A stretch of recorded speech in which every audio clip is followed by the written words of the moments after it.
Hearing no local bills, that takes us to page 5. We're in interrupted debate, S423, by the senator from Beaufort and others. The reading clerk, we have an amendment on the desk.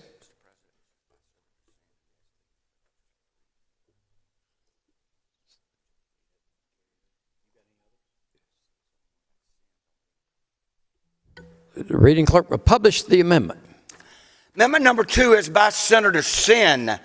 It amends the bill section 4, strike section 4453, 2410, Senator section A, item 4, and inserts item 4. Senator from Pickens, what purpose do you rise, sir? Senator Senn has leave today. I'm going to move to carry that over at this point. And if we get back to it today, I'll come on and explain it. Motion is to carry over the amendment. Those in favor say aye. Opposed, no. The ayes have it. The amendment's carried over. However, it is the only amendment. Senator from Oree, Senator Hembry, what purpose do you rise? Speak on the bill.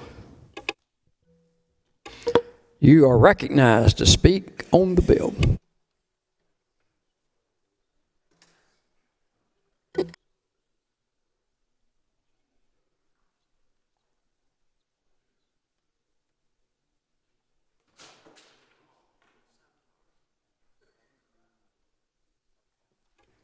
Senator from Oree, Senator Hembry. Thank you, Mr. President. My fellow public servants, I'm not going to be in the well very long today. This will not be an extended debate on my part as we had 2 years ago. I'm going to ask a little grace of you. I've been trying to get rid of a cold, and it's on its way out. But that being said, my voice is a little weak, so I'll try to speak up as much as I can. First, I want to say this. This Senate is considering doing something that but for one time in the history of the General Assembly has never been done. It is all but unprecedented for what we are considering to do in this Senate today. We've done it in this Senate once before, 2 years ago. And the thing that we are, the unprecedented step that we are considering taking today is we are putting ourselves in the shoes of the Food and Drug Administration. We are appointing ourselves as 46 members of a South Carolina Food and Drug Administration and making a judgment because of our vast expertise in this field. We're making a judgment about what medicines are safe, in what amounts, and for what diseases for our citizens. The people that have hired us to protect them and to look out for them. Those citizens, as you know, they're busy with their lives. They're raising their families. They're going to work, coming home. They're going through about their business. And they are relying upon others in many respects to look out for them.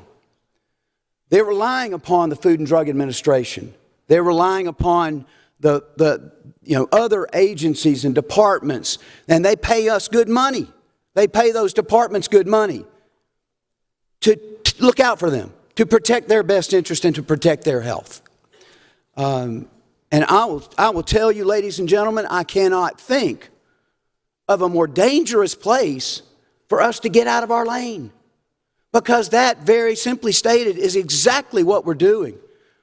And it strikes me as ironic that how often we have people, judges or other agencies, other governmental entities that take up some issue, and we're the first to say, you're out of your lane. You shouldn't be doing this. Is our prerogative. This is the prerogative of the South Carolina General Assembly. And we're quick to say it to somebody else. But now we're the ones jumping into that lane, and it's okay. That's different because it's marijuana. I want to tell you my reason, or a little bit about my view about marijuana as a medicine and as this whole process. I was in my office Tuesday, and a lobbyist was there, unrelated to this issue. The lobbyist had their clients there, and we kind of moved off of the issue they were there for, and the lobbyist, just making conversation, says, "Yeah, I hear y'all might take up marijuana. That might be coming up today, or might come up for a vote again." And he looked at the client. The lobbyist looked at the client and said, "Senator Hembree has a background in law enforcement, so he's against marijuana." And I said, "Whoa." I stopped him right there. I said, "That's absolutely not the case. That is just, it's easy to assume." And we're really bad about doing that around here. I mean, everybody's bad about it, but especially in Columbia, we're always trying to figure out what's his real motives. Why does he really feel that way? And I do it too. You sort of jump to these conclusions. But I will tell you, I don't have a moral objection to marijuana. I think it's a bad idea. If somebody were asking my opinion, I'd say I think she ought to probably try something different. But I don't want my kids doing it, right? I don't want my kids doing it. I think it's too dangerous to play with.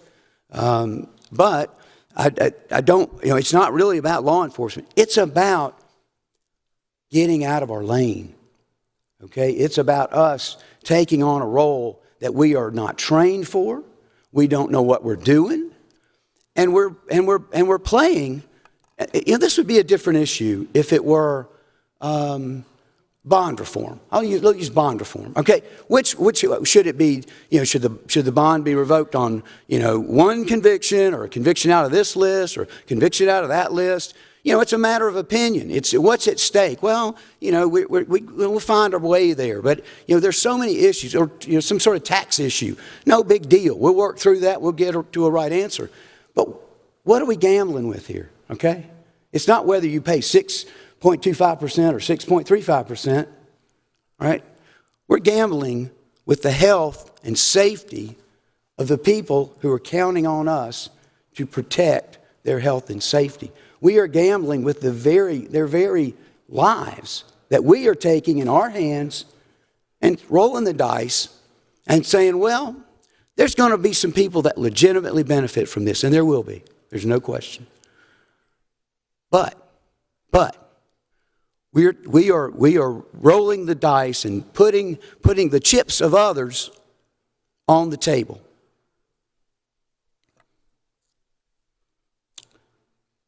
Another point that I think is important to raise. Senator from Beaufort is my friend.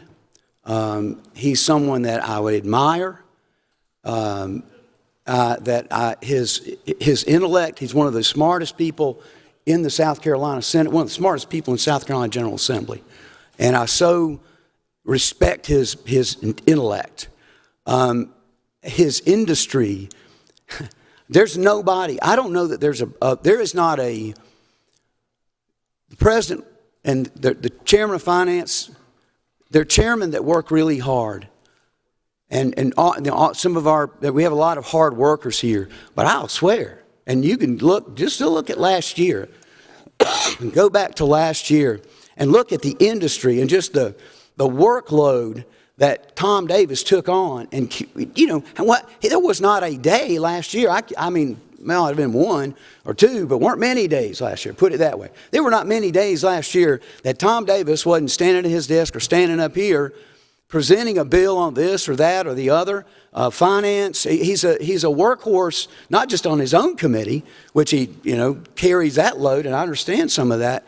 But he's a workhorse on finance. He's a workhorse everywhere you put him, and his industry is just. I mean, I'm just like, I want to, I don't know if I want to be that guy. It looks too hard, it looks like too hard to work. But we so rely on him in the Senate and count on him to lead us along and do a lot of this digging that we need to have done. And his passion for this bill is remarkable. I mean, it's truly remarkable, and persistence, astounding. But I will tell you that in spite of that, I guess, or that it's incumbent upon us not to pass policy just because somebody cares about it a lot. It's incumbent upon us to look at the policy and to do our due diligence, our personal due diligence, and not necessarily rely on the passion and intellect and hard work of another. And so I ask you, as you think about this today, I ask you, don't be quick to hit the easy button. Don't be quick to hit the easy button. And the easy button is this. The easy button is, we passed this same bill 2 years ago. Let's get out of here. Let's go ahead and vote. We know where the votes are. Let's go ahead and vote. Send it over to the House. They're probably going to kill it anyway, so what's the harm? But hit the easy button and go home early. We get home Thursday. I want to get home too. I don't feel good. But I urge you not to hit that easy button and do the job that your constituents sent you here to do, and that is do your due diligence. Even more so on this bill, because this bill deals with their very safety directly. I'm going to talk a little about the bill and the process. Not a whole lot about the bill. I want to clear up a couple of things. We passed 150 2 years ago, as we've had a lot of discussion about. I've gone through this bill. There was sort of this feeling, I'll call it that, sort of a feeling that this bill was just 150 with the money piece pulled out. And we've already passed on that. We've already done this. We do this on other bills all the time. I've done it plenty of times with the education bills that we pass in year 2. It doesn't get done. I come back in the next year, year 1 of the next session, and I say this is exactly word for word what we passed last year, in April. And I'd like to go ahead and get it over to the House, and y'all usually accommodate me on those, and we shoot it on over there. It makes sense. We just did it legislatively a couple of weeks ago. This bill, I counted up, has 41, stay with me now, 41 substantive differences than 150. I'm not talking about moving paragraphs around or wording changes. There's lots and lots of those. I went through and I tried to be very conservative, and if it was a tie, I didn't count that if it was on the bubble. But I counted 41 substantive differences. Now, I will tell you, not all these differences are major, okay? They're not all major. Many of them are small. They're small, medium, and large, okay? They're all sizes. But they are all substantive differences, changing something that the bill does. The number of people on a board. It could be, it's all over the maps on the scale of those differences. But I think it's critical to understand that it's not the same bill. There are lots of changes that have been made. The last time, and now I want to talk a little about the process.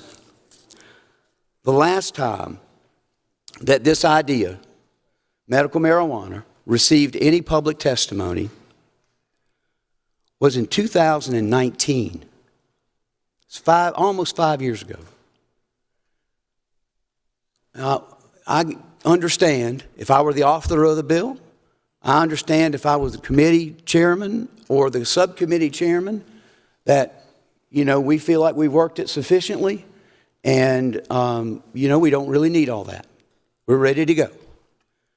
But I submit to you, ladies and gentlemen, since 2019, we've had a pandemic.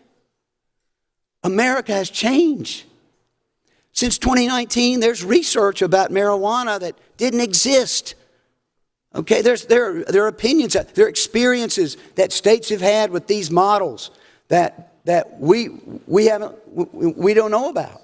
Okay, They're out there. They're ideas that this is a dynamic field. It's a very fast-moving field. Many states are adopting these bills. They're rolling out these programs. I had long conversations out in Oklahoma a couple of years ago at SLC with lawmakers out there who had enacted their program just a couple of years before, Republicans and Democrats, and they were telling me this is the biggest mess we ever created in the state of Oklahoma. It's a disaster. It's a dumpster fire. I wish we hadn't done it. We need to go back to the drawing board. So, a lot's happened in 5 years. Could we benefit from that? Could you benefit from that in making your decision? Would that be helpful to you in exercising your due diligence to have access to that? Maybe not. Maybe you made up your mind and it really doesn't matter what the truth is, okay, and what's happened, the experience is. But I submit to you that when we're rolling the dice with people's safety, that burden falls upon you and me to take that extra step and to take that extra time. It's been a long time since we heard testimony on this.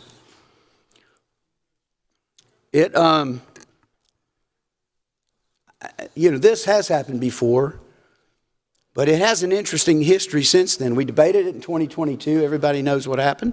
But the bill in 2022, S-150, okay, the bill in 2019 was yet a different bill.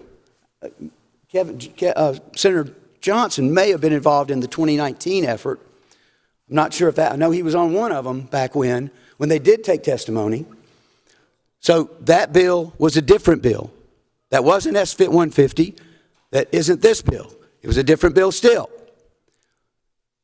Bill gets changed. A new bill is filed, S-150, in 2020. That bill goes to full committee. They skip over to subcommittee.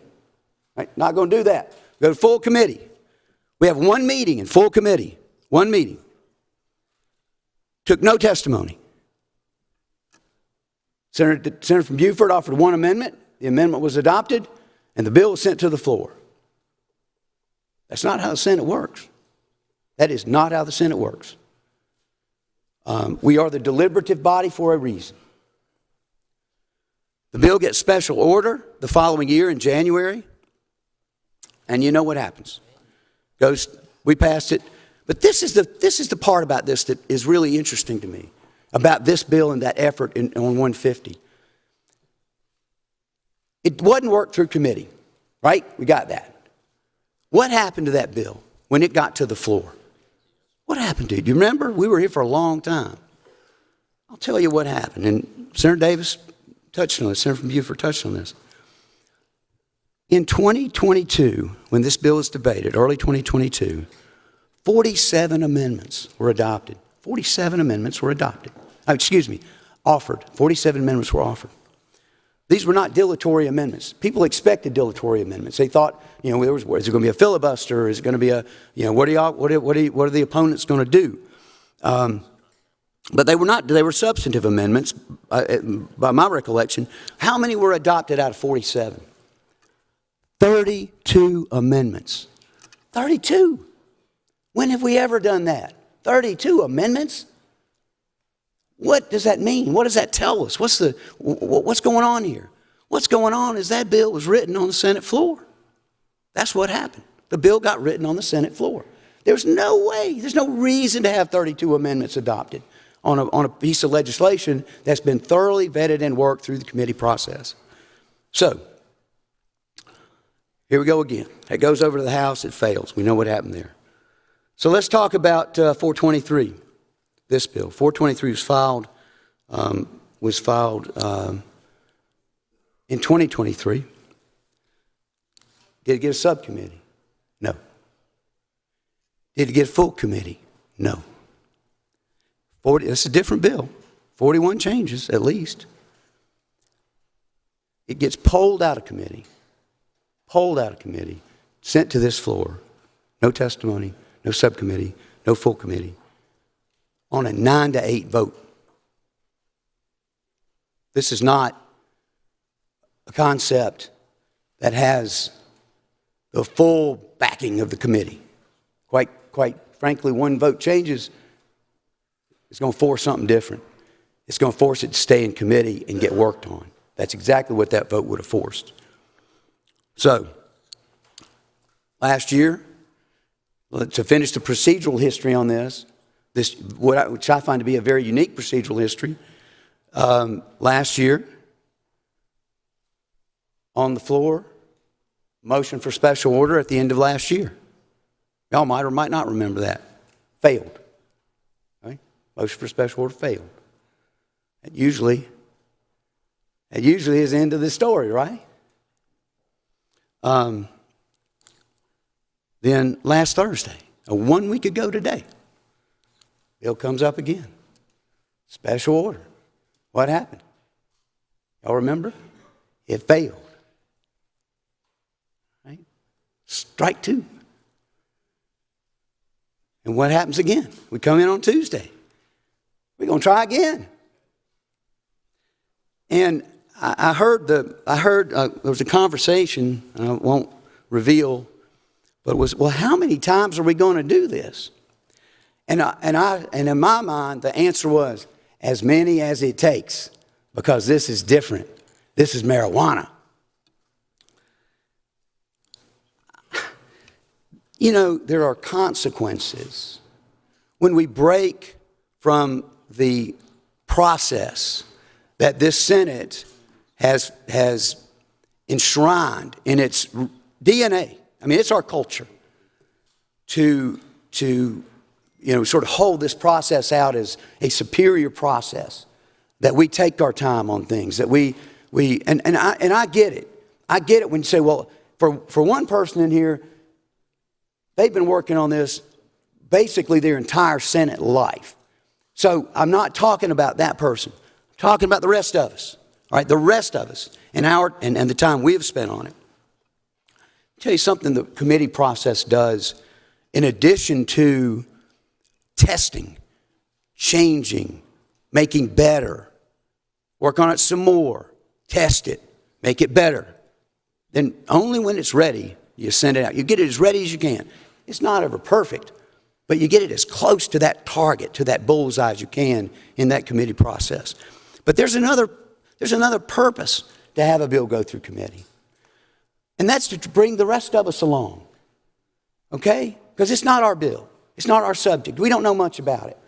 And we want to try to, you're trying to get that, at least if you go through that process and you bring those people along and they know the bill and they've been exposed to it. When it comes before this body, excuse me, when it comes before this body, then you can look at your neighbor, because you weren't on the committee, and you can say, hey, were you on the committee? Yeah, I'm on that committee. Well, tell me about this bill. We do it all the time. We do it every day in this body. Tell me a little, what does this bill do? This does such and such. Is it okay? And the answer is yes, it's yes, no, or maybe. I mean, whatever the answer is. But we rely upon each other to be those sort of, at least subject matter experts on that one piece of legislation, to try to bring the rest of us along. But when you skip over that, okay, for 5 years, when you skip over that for 5 years, you set yourself up for consequences, for problems, for 30-something amendments. And I submit to you, ladies and gentlemen, this is just not the way to tackle this piece of legislation. This is too important and it's too dangerous. And I understand the ones that have lived with it or worn out with it and they just want to move it. I get that. That's not my job. Okay? Senator from Edgefield, what purpose do you rise, sir? President, I want to see if the senator from Moree is at a position that he'd be willing to take questions, or would he rather wait? I'd rather wait just a few minutes. I won't be up here too much longer. Senator refuses to yield at this point in time. Senator from Moree, Senator Hembry has the floor. Thank you.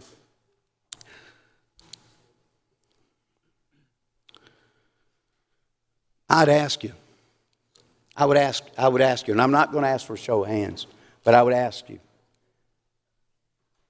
have you read the bill from the beginning to the end? So, I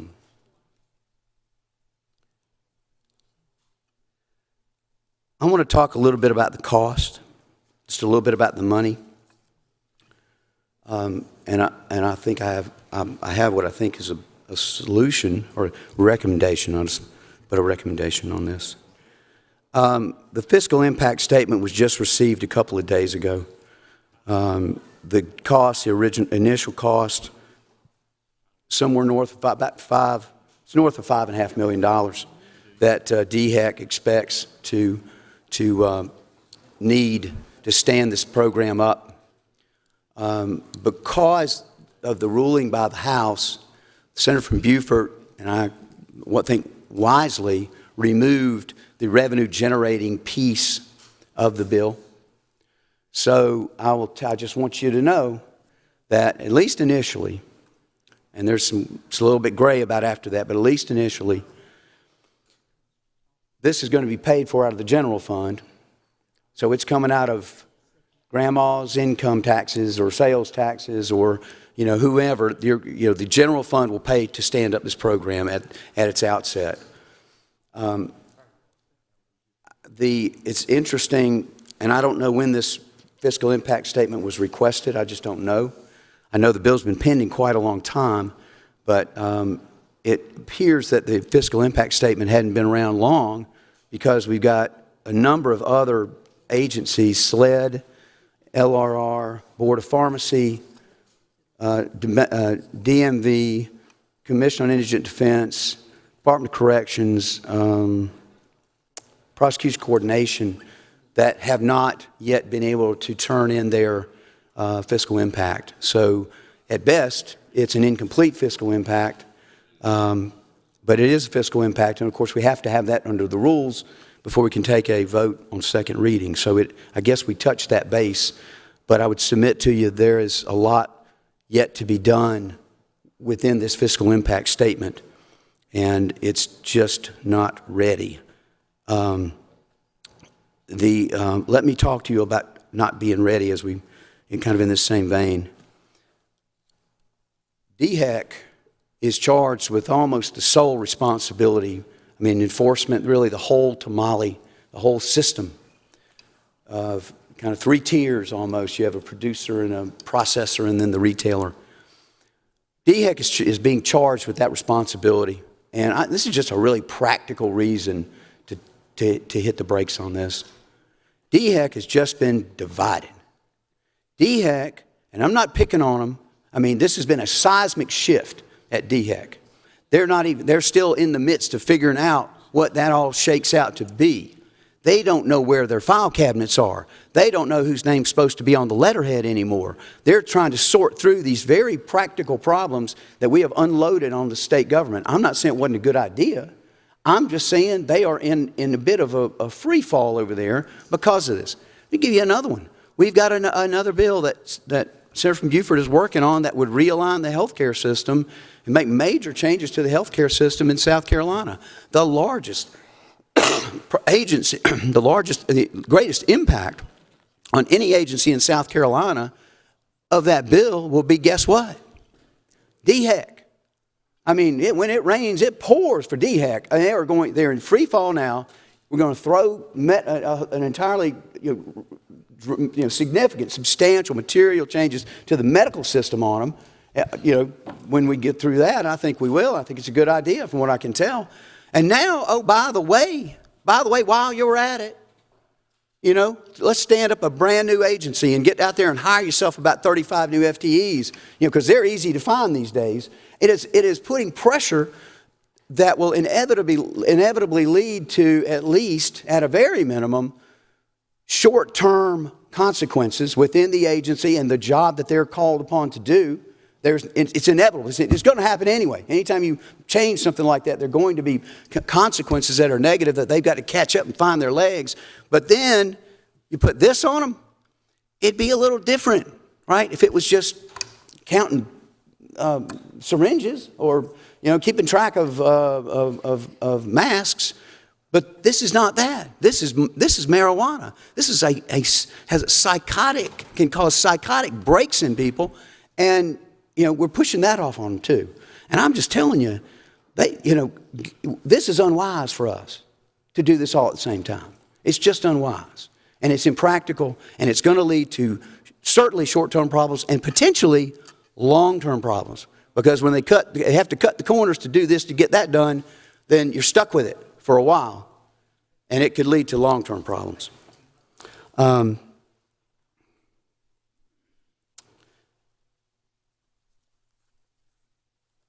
want to, and this is, I don't know, these are just some of those facts that kind of off to the side, but you heard them, and I think it's just worthwhile talking about again. In Florida, just so you know what we're contemplating here, Florida, they estimate that their patients that are on medical marijuana spend between $500 and $750 a month. So you're talking between $6,000 and $6,000 and $9,000 a year after tax money that these folks are spending on marijuana.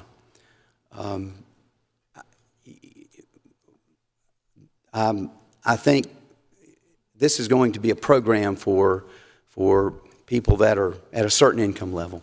All right, that's what's going to happen. I mean, that's the practical effect of that. There will be people that are just, you can't get insurance to pay for it. There's no government program to pay for it. You're paying out of pocket for that, and it maybe it will be worth it for some patients. No question. I don't say that there's nobody that can be legitimately helped by this, but let me talk to you about and this is some Arkansas data that I'm about to cite. This is who's getting medical marijuana in Arkansas. Cancer patients is at 2.9% of the people that are getting marijuana cards. Some glaucoma, 1%. Some of the things, it's pretty small until you get to pain and PTSD. Those combined are 65% of the people that have these cards are for PTSD and pain. So that's telling, I think, when we think about doing legitimate, important work or relief. Other thing I think is really important, this is out of Arizona. When you look at the demographics of the people that are getting the cards under the Arizona program, the biggest group is in the demographic of 18 to 30 years old. The second biggest group is in the demographic 31 to 40 years old. Now, what's significant about that? What's significant is that is the healthiest group in our population, demographically. So I guess I just say to you, and you understand what that means. I don't have to tell you what that indicates to us. I'm going to, I'm close. I'll be taking questions in just a minute. I think also we need to be aware of the impact on the criminal justice system and give that some thought as well. This will not lead to no one being arrested for marijuana. That's not what this policy will lead to. I submit to you that if marijuana comes here, and it's a big money operation, we understand that, we know that. It's going to be very much like when we used to have the revenuers chasing the moonshiners. You're going to have illegal marijuana will still be out there, okay, no question about it. And the ones that are making money on legal marijuana are going to be very eager and very insistent to the sheriff and to SLED and to law enforcement that you need to strongly enforce these marijuana laws. This illegal marijuana now, it's dangerous, and we got to get that marijuana out off the streets because it's bad for my business. And I will tell you, it will not. The enforcement of marijuana laws will not go away with this program. I would submit that if anything, it may get stepped up. I don't know if the number of arrests will go up, but stops and frisks and guns and that's going to continue. So if you have some thought that this is going to have some kind of magical impact and going to have all this free time down there at the police station, you need to reassess that evaluation. Senator from Edgefield, what purpose do you raise? Mr. President, if the senator is ready for questions, I want to see if he would yield for questions. But if he's not, I'm headed. Senator yields. Senator from Edgefield is recognized for questions. Thank you, Mr. President. Senator, I accept the subtle, maybe not so subtle criticism of the process by which we're debating the bill. But I'm interested in your assessment of the 41 or at least 41 material differences in the bill that the Senate passed from just a few years ago. I am particularly interested in that assessment in light of the fact of as you not so subtly pointed out, the lack of committee vetting on a bill that may be materially different. And so my question is, are you prepared, are you willing to identify some of those material differences, things that you think are material differences in the bill from a few years ago? I could. I mean, I could go through all 41 of them. I think it would be a rather dull exercise and a somewhat pointless exercise. Well, I think many of us were under the impression that the bill is essentially the same as it was before, Well, I mean, except for changes on the tax piece. The tax piece being the fatal piece in the House. And frankly, I think it was a dirty trick that they played. Whether you're for it or against it, I don't like the rule that they used selectively. But if there are material differences in the bill itself outside of the tax piece, and I think we all understood the tax piece is going to be different, but if there are material differences outside of the tax piece, I would like to hear what those are. And if you don't want to go through all 41 of them now, that's fine. But if you could give us some, or maybe I'm the only one who's interested. But I mean, if you could give us some of the highlights, maybe the top 10. Let me try it that way. Of material things that you think are material differences, I would like to hear that.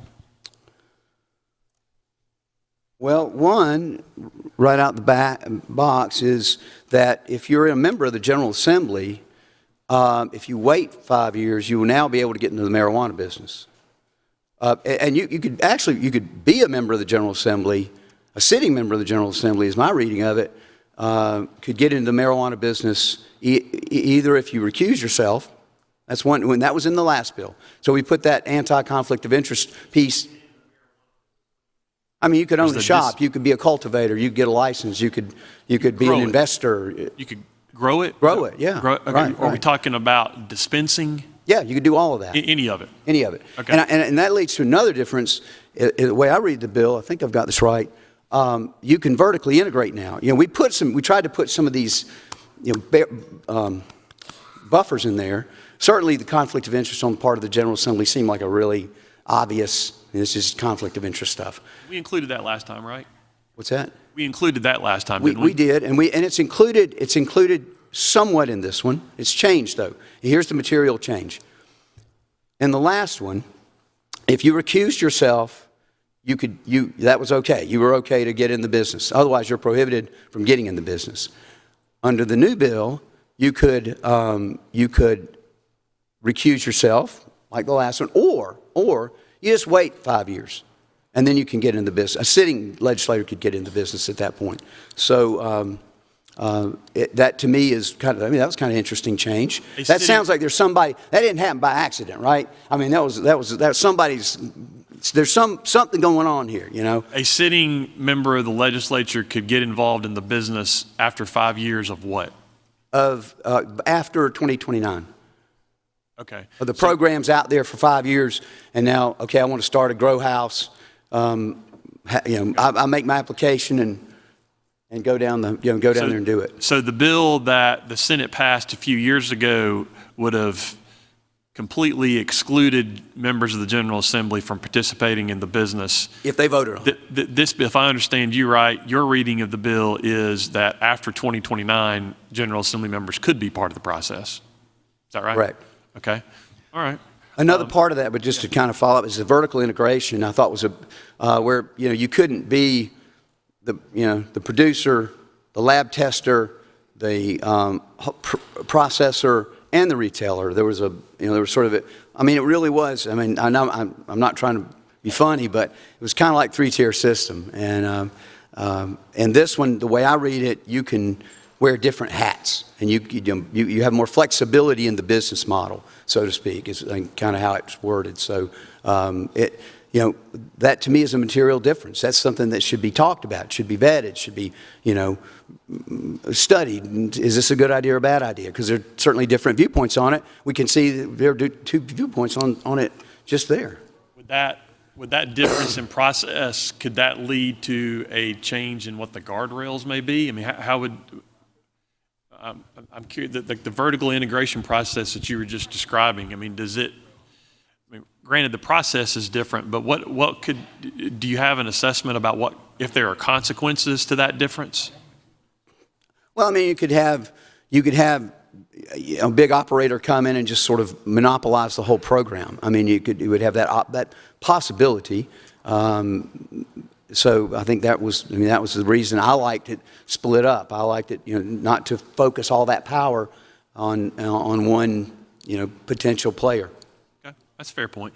Are there other material differences that you could identify for us? Well, SLED, there was a section in there, and several sections actually, but SLED was to work. There was a lot of concern about security of the facilities and how they were going to transport sort of the seed to smoke or whatever. I can't remember what it's called, seed to store program. And SLED was heavily involved in the building of that security and being sort of charged with advising, showing them how to do it, creating a system of where you would have sort of this, in my view, would have been, best practices, uniform system, everybody gets into business, this is what you can expect kind of thing from security.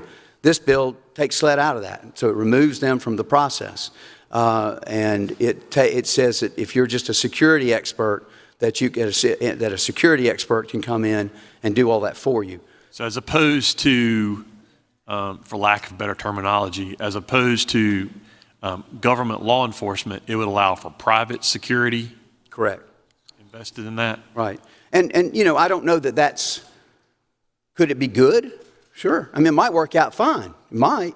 But at least with SLED, I think you've got some, something that we can have some confidence, hopefully, and consistency. That if we've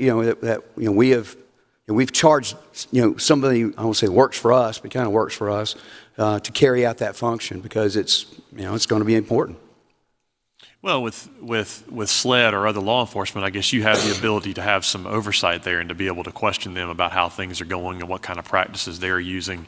If there are multiple private security firms, how much confidence do you have in their really doing the security part, or your ability to interact with them to see how things are going? Okay. Are there other differences that you deem as material that you'd be willing to share with us? It removes a requirement that the physician has to advise about the variability of the quantity and concentration of the product, and it removes a requirement that the physician has to advise about the potential exacerbation of psychotic disorders and the adverse cognitive effects for children and young adults. So it takes those warnings that we built in. I think that was an amendment. It wasn't my amendment, but it's a long time ago. But I remember that being put in the bill, about the physician advising the patient about these concerns, pretty specific, kind of like, in my mind, it was like the side of a cigarette pack sort of thing. And it gets much more general and removes those specific warnings from the requirement of the law. When you say physician advising, you're talking about the physician-patient relationship?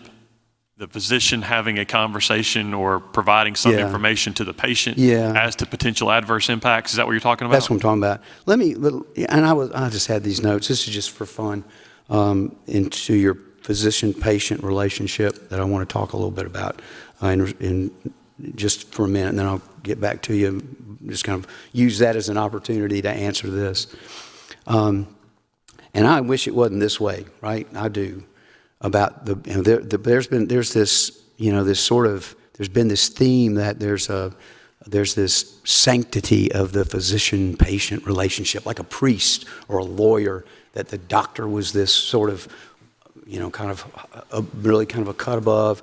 And I wish it was that way, okay, all the time. It is that way a lot of times, but it's not that way every time. And I would encourage any one of you in here to go to your laptop and type in Florida marijuana doctor, and you will see what has evolved in the medical community in Florida as a result of their medical pot program. And these are what I found. You'll find Cannabis Doc, THCMD, Cannabis Doc X, Dr. X, Dr. Cannabis, Doc MJ, Dr. Green Relief. This stuff it would be funny if it wasn't so sad that There are doctors that have popped up in Florida that do only 420 doctor, Only medical. Woodstock Medical, I love that one, and then Mary J. MD. I mean, it's just, you know, I mean, it's like I say, it's funny, except it tells you what is this about, okay? It tells you that this is about the money. It's about the money. And the doctor says, okay, I'm good. I mean, you know, I know I'm a doctor, but hey, this is a money-making proposition. And so I question this notion that every doctor is going to be doing it just for the right reasons. And you know, we saw this with and I had such an experience as a prosecutor in Horry County. We had a big pain management clinic there, and a doctor who was, you know, qualified, who opened one of those things, and it was a pill mill. And we have got an opioid crisis in Horry County now that you can trace back to the genesis. Its genesis was that doctor's pill mills that he had started till the federal government came in, shut him down, and put him in jail. So you know, so what is my point in all that? My point is that there are unscrupulous people in every profession, and they're there to make money. And this is what we're going to see in South Carolina. If we do this, there's going to be Dr. 420, and you know, I mean, and if that's okay, you know, have at it. I mean, I guess your point there is to express that in some states, Florida being an example, that have allowed for medical marijuana, that even though they have a requirement that physicians have to be engaged in the process, and that was an important part for me a few years ago when I supported the bill, was to have physicians and pharmacists engaged in the process. You're saying that in some of those states, Florida, at least one of them, that it appears to have been a proliferation of doctors who focus their practices exclusively on the medical marijuana side, and you're concerned about that? That I'm concerned about that. Yes, okay. I am. And then to your point earlier about material differences, because that's what I'm really interested in, right? I mean, I appreciate your concern. The material differences, if you look at a scenario where you could have a proliferation of those types of clinics or doctors' offices, those practices popping up, does then a lesser standard for what physicians must communicate to their patients as far as warnings, does that become even more of a concern? Correct, because and you know, what was the harm, you know, in having the doctors express, if our goal here is to provide safe medical care, why take that out? So I'm concerned about that. Yes. I appreciate that. Do you mind sharing a couple of other, if you have them, sure. if you're prepared to do them, do you mind sharing a couple of other differences that you deem to be material from the bill that we passed a few years ago versus what is before us now? So a few years ago, my reading of it was the pharmacist had to fulfill the prescription. And now there's language that says, or other individual authorized to dispense medical cannabis by the Board of Pharmacy. So I think what's being set up here is a sort of a two-tier, and the pharmacist has to be on site. I mean, that's stated in the bill, so that's a good thing, right? Or be available. I think that was the other way, that they were either on site or available, readily available. So there's something that's going to be, there's going to be some other professional certification is what it feels like to me. Tech? Huh? A pharmacy tech? It could be a pharmacy tech, but it just says an other person authorized to dispense medical cannabis. So that implies to me that there's going to have to be a different licensing provision for this other person, like a tech, and that would be, and I get it, you don't want pharmacist is busy and doesn't want, it's going to be hard, and so you want to have your kind of these other people doing dealing with the patients. But that, to me, I think stepped away from the concept that we were looking at 2 years ago. Well, Senator, from a few years ago, one of the big issues for me, and that what ultimately got my support on the bill on the last day, was one of the things that I thought was important was that you have doctors involved and you have pharmacists involved. So if there is a provision now that would allow non-pharmacists to participate in the filling and/or dispensation of the drugs, then that concerns me. I'm curious though, and I don't know if you know the answer to this, but are non-pharmacists allowed to fill and/or dispense hydrocodone? They certainly handle it. I mean, I think they handle it from the farm. I mean, I don't know. I don't think so. I don't think they can fill it. And I guess now whether they can hand it over to the tech takes it and hands it to the customer and charges it, puts it on the. Yeah, I guess if the pharmacist fills it, then you can have probably someone who's not licensed at all. Sure. A clerk. Yeah, who checks you out, right? Yeah, they could pick up your bag, give it to you. This is what it is, type thing. Yeah, I mean, I don't have any gripe with that. Yeah, but I was wondering if we are treating with what you just read from the language of the bill, if this treats the filling and/or dispensation of this drug differently than we treat other drugs, right? Does the other, and I can't remember the term that you read there, but the pharmacist or the others. Yeah, does let me the read others? It's really short. Let me read because I don't want to get this wrong. Or other individual. This is the phrase that's been added to this definition or this section. Or other individual authorized to dispense medical cannabis by the Board of Pharmacy. So, Which suggests someone other than a licensed pharmacist, right? correct.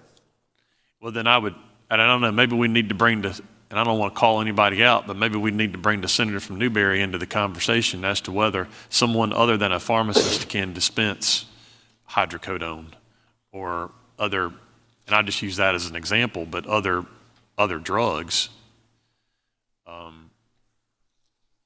Because and this is certainly a point of discussion, and I guess it's something that could be amended, but I understand your assessment Sure. that could be a material difference from where we were last time. And to your point, I'm not suggesting that all these. Let me make it really clear. I'm not suggesting that all these changes are bad changes. By no means. There are some that that's a good idea. I'm with you.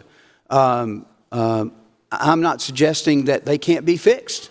I'm not suggesting that at all. I think that every one of those changes could be individually considered by this body and determined, is this a good idea, a bad idea, but it's a change. This is not exactly what we passed, but it's good enough. Yeah, we're good with that. You could take every single one of them and knock them off one by one, and get there. We could get there, okay? I'm not suggesting we can't deal with it. What I'm suggesting is we haven't dealt with it, and it could have been dealt with, and we had plenty of time to deal with it, and we chose. Decisions were made not to deal with it, and that's the only reason I'm standing up here. And I understand that, and I'm interested in what may be, I want your assessment of what you think are material differences, and then I can make my own judgment as to whether I agree with you or not, as to whether they're material. But to your point, as you said earlier, we had, dozens of amendments on the bill a few years ago that were adopted, and I appreciated the fact that the senator from Beaufort was willing to entertain those things and to make changes to the bill in order to get it out of here, and I appreciate that. And I suspect he would do the same thing. I mean, I don't want to speak for him. Maybe I shouldn't say that. But I expect we'll have conversations on amendments at some point. I guess my concern is, we've had a lot of conversation about bringing the bill up and about how much time the Senate may devote to it.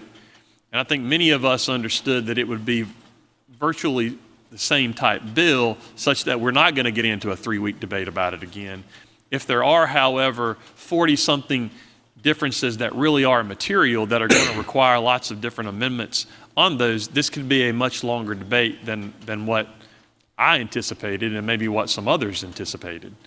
That's why I'm asking you to identify some of these things. You can give your assessment whether they're material or not, then I can make a decision whether I agree with you or not. But I'm curious as to what those differences are. That's why I'm asking you to identify those things. What I would like to do is I've got a version of the bill that has every section, that it has 150, then it has the changes that were made. It's not a side-by-side, it's a red line kind of thing.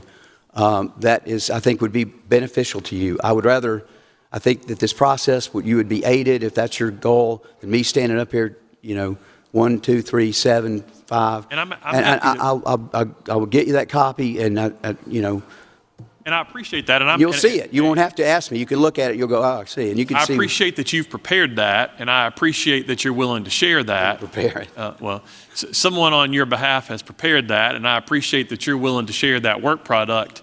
And I'll certainly take you up on that offer and look at it and review it, and then I can make my own decisions as to whether there are meaningful changes or not.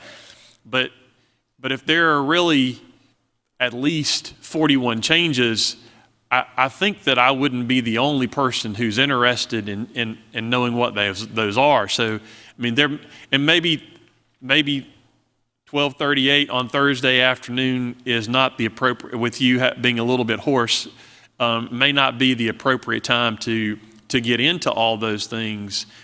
But at some point, if there are material differences, things that you contend are material differences, I think the body's going to need to know those things. And so while I'm happy to look at your sheet, and I'll certainly do that, I think everybody else should have the benefit of that as well.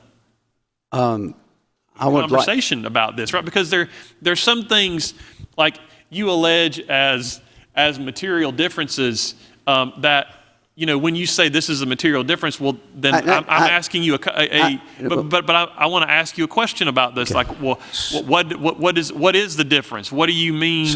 Why do you think it's different? Those types of things. So part of it, this seems to me, needs to be an open conversation and open debate. Senator from Cherokee, what purpose do you rise? Patiently been waiting. What purpose do you rise? Senator from Maury, to take a breath. Anyway, with the Senator from Maury holding the floor, I have a unanimous consent request. State your request. Mr. President, I've got a meeting in the third floor conference room. I'd like unanimous consent that I be able to vote from the balcony if need be. Is there any objection to the unanimous consent request that the Senator from Cherokee be allowed to vote from third floor? Here, no objection. It's so ordered. Thank you. Thank you, Senator. Senator. So let me at least respond to whatever that was. There's a material change that was discussed, and I think this is worth talking about. And the material change that was discussed, that we all knew about, and this is material. And I want to be careful to say, I never said these were all material changes, because they are not. They're substantive changes, okay? They change the substance, but they're not all material. In my view, they're not all big. Many of them are very small. And if I misquoted you, I apologize. Yeah, I don't want to mislead anybody, as I've tried to be really clear, that you're going to look at these and go, well, that's not a big deal, but you look at another one and go, I'm not sure about that. And this is the one that is really material, and it's about the money. And I understand the Senator from Beaufort's goal here, and I understand why he did it. And if I were determined to offer this bill in the Senate, I don't think he had any choice. He didn't. He had no choice but to strip that out, as troubling as it is. And I know that isn't what he wanted to do. That was not his. I mean, we know that because we know what we did in 150, and we know what the author of the bill's intentions were. But I will tell you, I just want to say this just right away.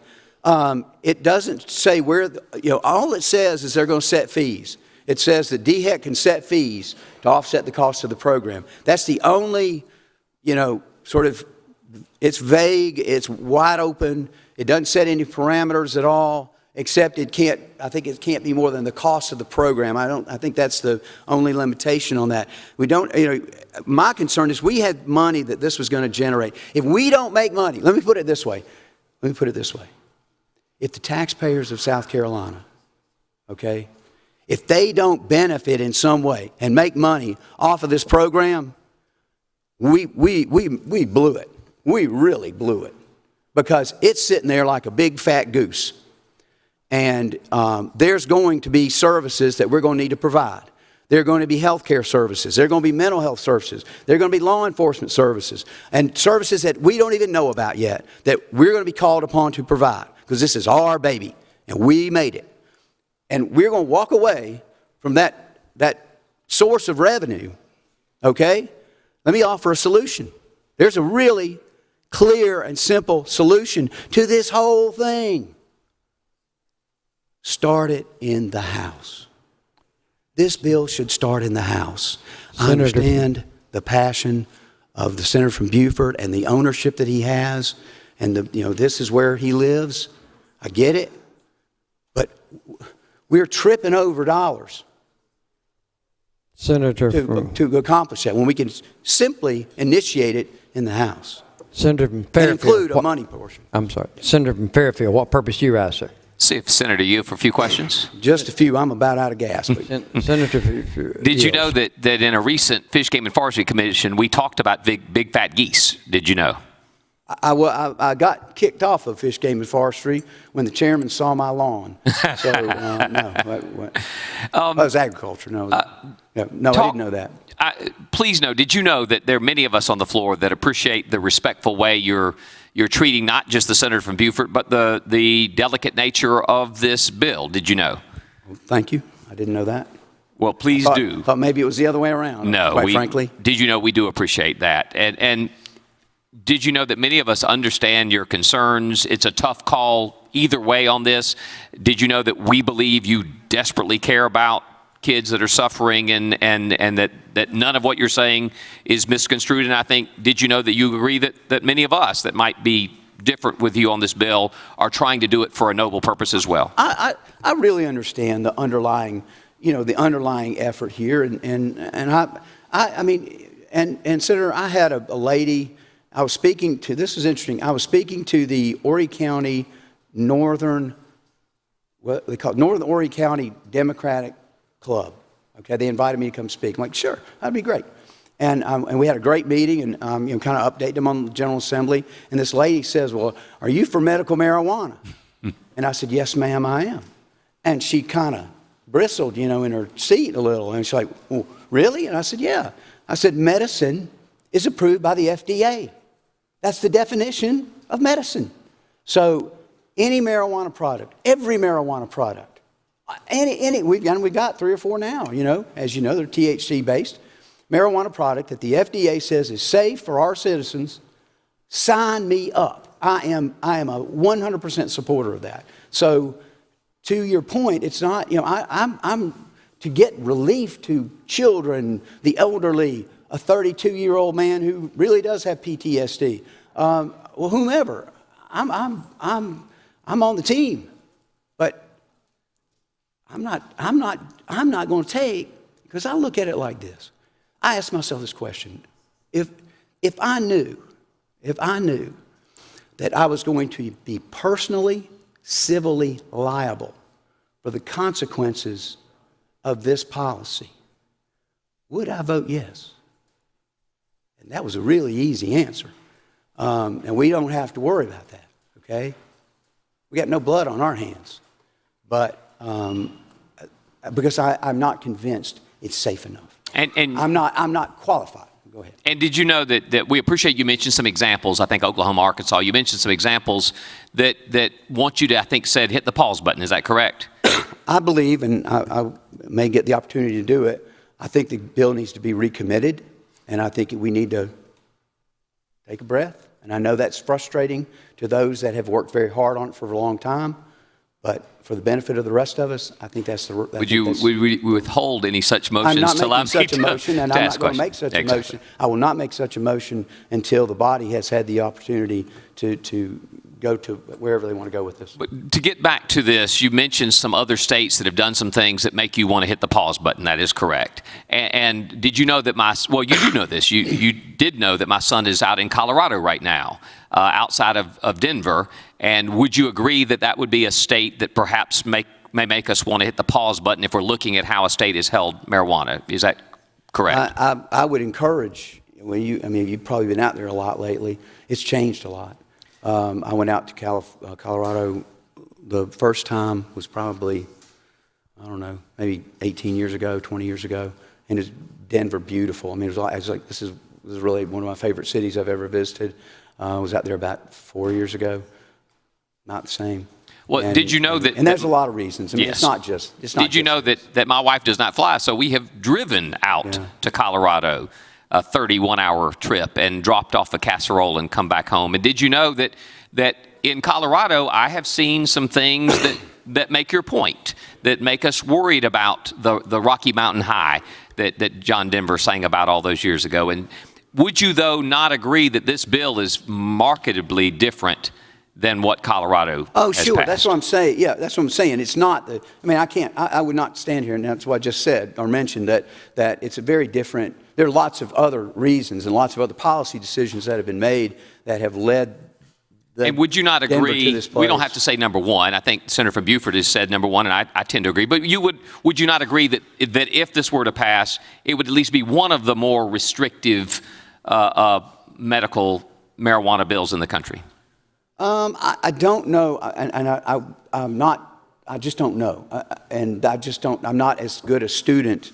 I've not been as good a student of everybody else's. I haven't done the deep dive into 37 states for sure. So, but I can't deny that either. I mean, there certainly is. And you would agree that compared to Colorado, for example, ours would be far more yeah. restrictive. Oh, yeah. And, Well, and they you have- would agree at least a well-researched attempt at getting rid of the abuses and getting towards a need than another state. Yeah, here's the, and so it is different, and it is as if it were to pass today and become the law today. That's where it is today. Okay, I really don't believe, and I would put it in the book, as I used to say, put it in the book, and you can check me later.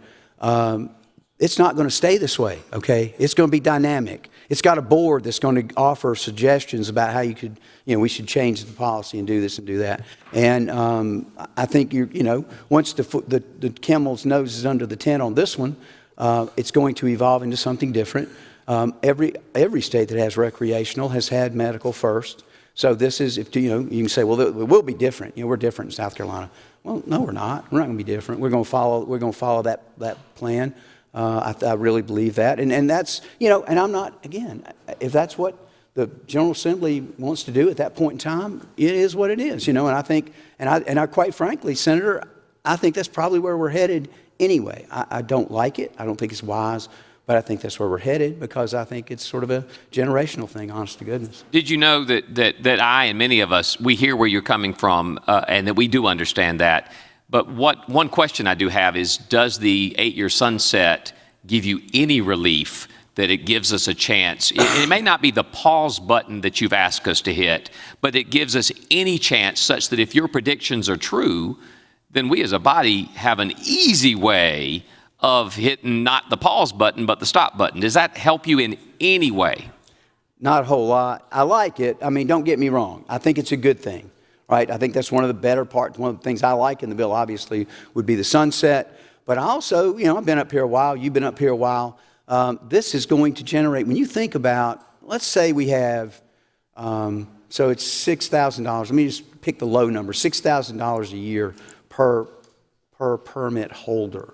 Oklahoma has 9% of their people that have a permit. Florida's is much less, but you can't really measure it against states that have recreational, because Right. if you got recreational, they don't get it. Well, why have a permit? What's the point? So those go way down once they go recreational. But I mean, I think it's fair to say we could. My gut feeling tells me 3, 4, 5% of our population, and if it's 5%, what would that be? That'd be 250,000 people. 250,000 times 6,000. I can't do the math on that, but it's a really big number. There's going to be billions made in this industry. There's being billions made now. It's going to be millions, hundreds of millions in South Carolina, and maybe into the billions at some point. So with that kind of money on the table, it is going, that lobby, there will not be a person in that lobby that is not paid to advocate to extend the lifetime of this 8-year program. Now, maybe the General Assembly will have, we'll plant the flag, and we're not going to do that again. It could happen, but I think that the likelihood of that, and they'll roll out the success stories, because there'll be some. They'll roll out the success stories, tell the heartbreaking story, and it'll be real. It's a real story. It's not to be dismissed, but you're And going would to you have the agree 65%. that yeah. the General Assembly would be facing something on both sides? Did you know that I agree with you that once something's in, it's sometimes hard to change, and that's the point you're making. Especially with this much money. Yeah. But also, once it happens, would you not agree that there could be more individuals whose lives have been positively impacted as a medical condition? So you might have some balanced testimony as well. You certainly could. You could have trouble. You could have good. But the money, okay, the trouble ain't going to have a lobbyist.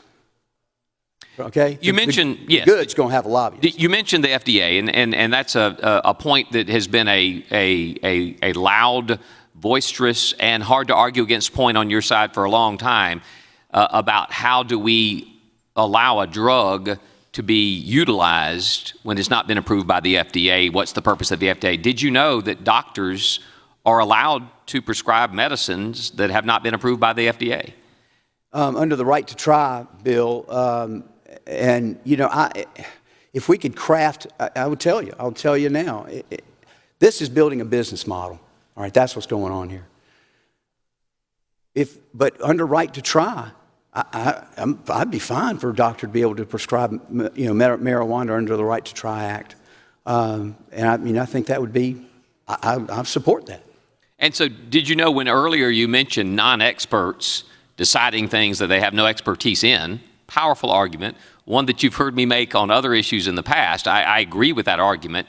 Is that, did you know we wouldn't be prescribing the medical marijuana? All we'd be doing is classifying it as legal, such that then a doctor would still have to make that judgment. Would you not agree that that is an accurate description of what we would be doing? Dr. 420 or Dr. Green, MD? Which one? I mean, I think they'll be legitimate. There will be doctors that are doing it the right way, that are not. I have no question in my mind. The problem is, that's not.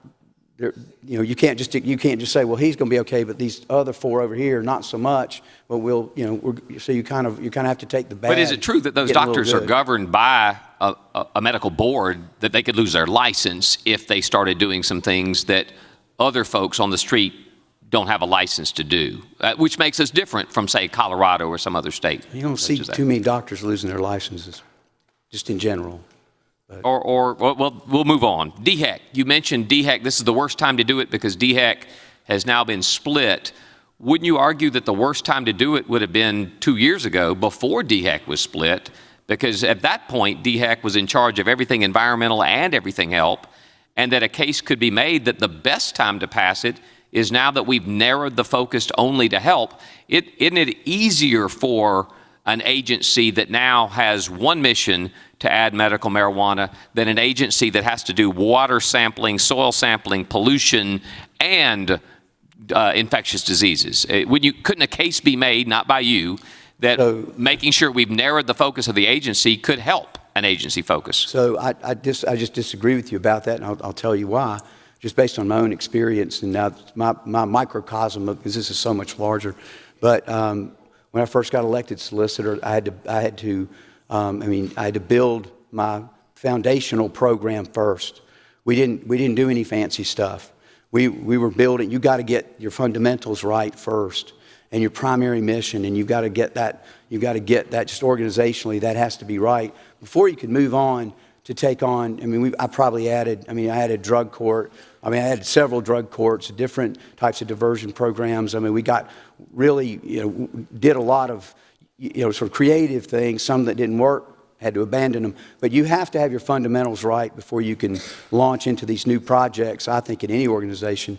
And I think that this would just be a backbreaker for an agency that's in a not a crisis, but they're in a transition that causes struggle.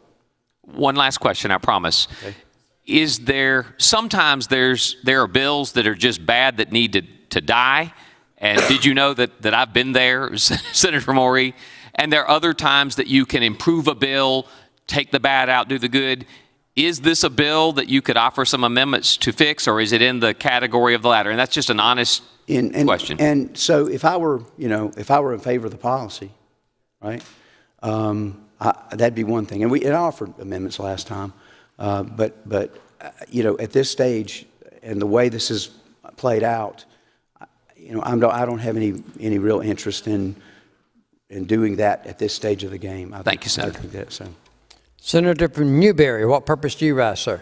Mr. President, see if the senator from O'Ree would yield for a couple questions. I'll yield. Senator yields for questions. And Senator, I'm concerned about your voice too. And in asking you the questions I'm going to ask you, I may be able to help save your voice a little bit. Thank if you I'll understand. Take whatever okay. help I could get at this stage.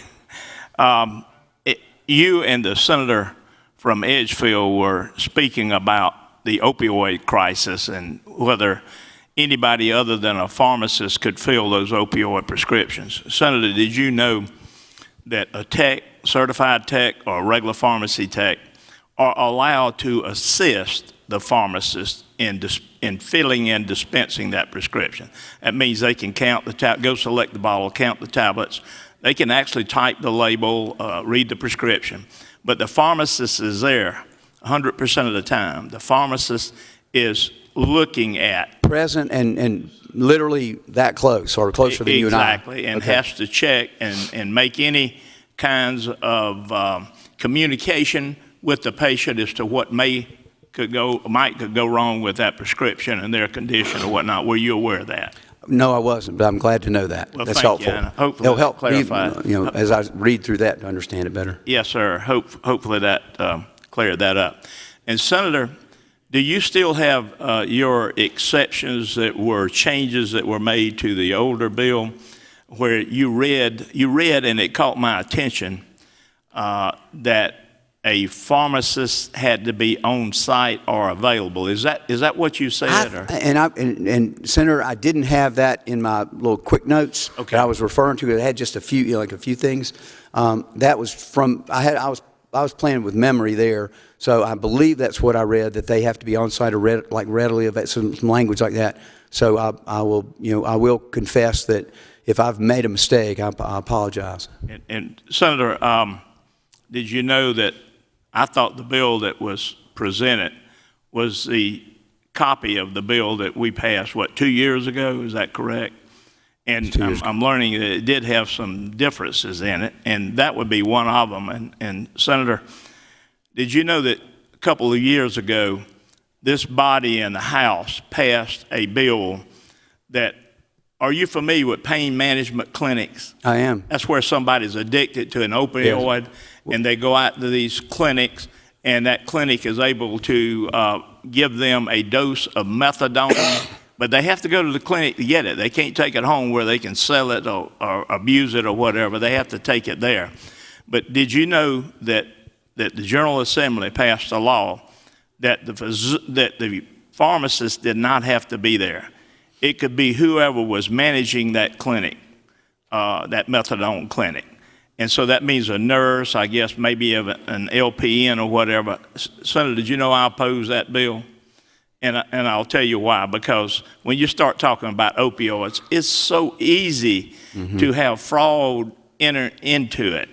And I understand that when we talk about marijuana. And let me say up front, Senator, did you know that I'm kind of in the middle on this? Did you know I voted to set this bill to special order I did. for the senator from Beaufort because I felt like he needed to be heard on it, and I wanted him to because he's got some legitimate claims.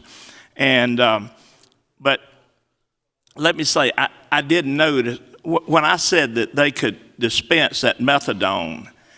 Now this is almost the same thing when we start talking about another class 1. We talk methadone's class 1, and we're talking about another class 1.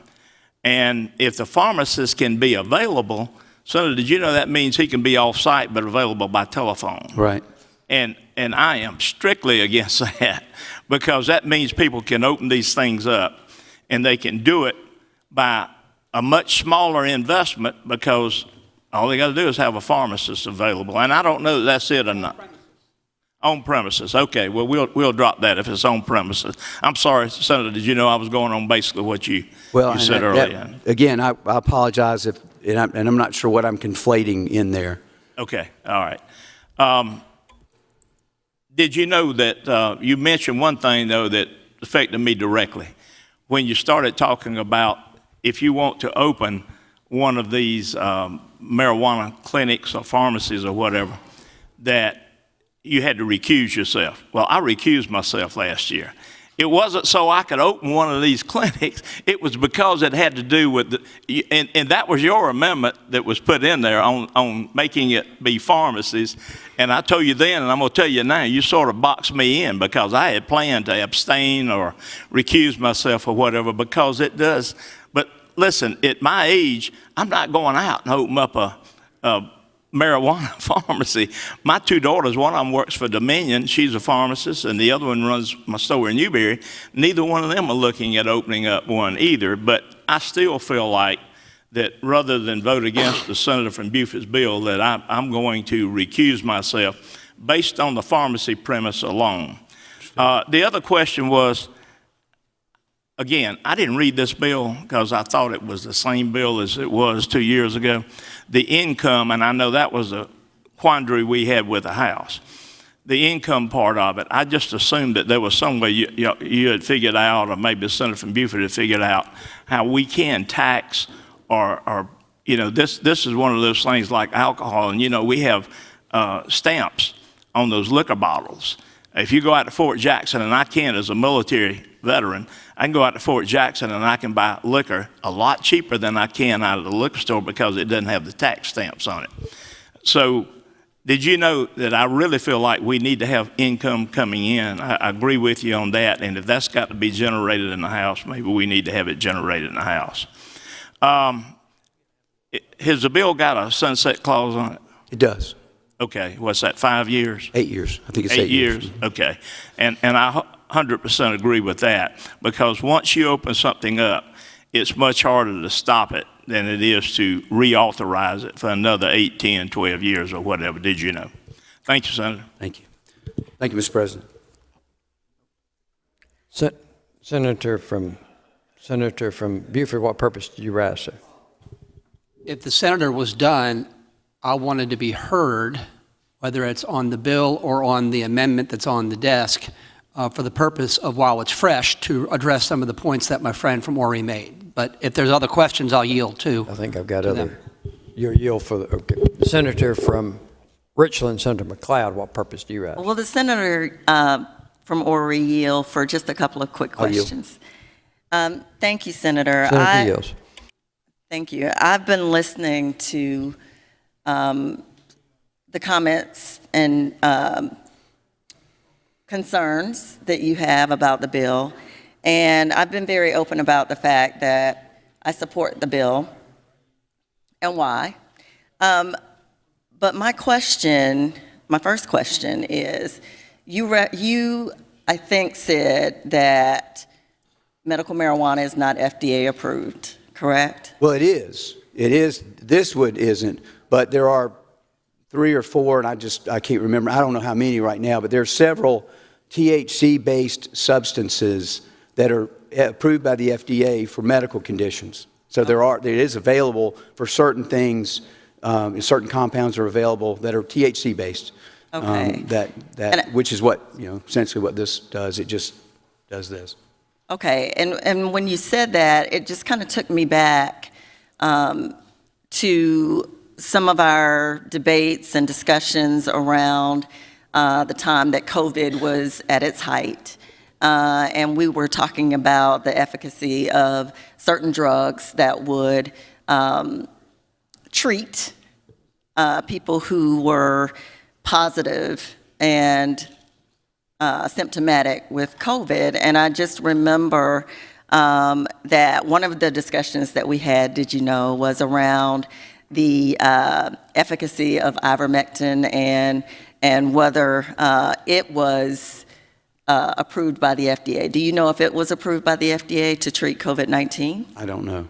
Okay. Would you suspend momentarily? The Senator from Charleston, Senator Campson, what purpose you rise, sir? Unanimous consent request State to your distribute material to the members. Is there objection to the unanimous consent request? Here, no objection. So ordered. Thank y'all for allowing me to do that. The Senator from McLeod, from Richland, Senator McLeod, continues to have questions. Thank you, Mr. President.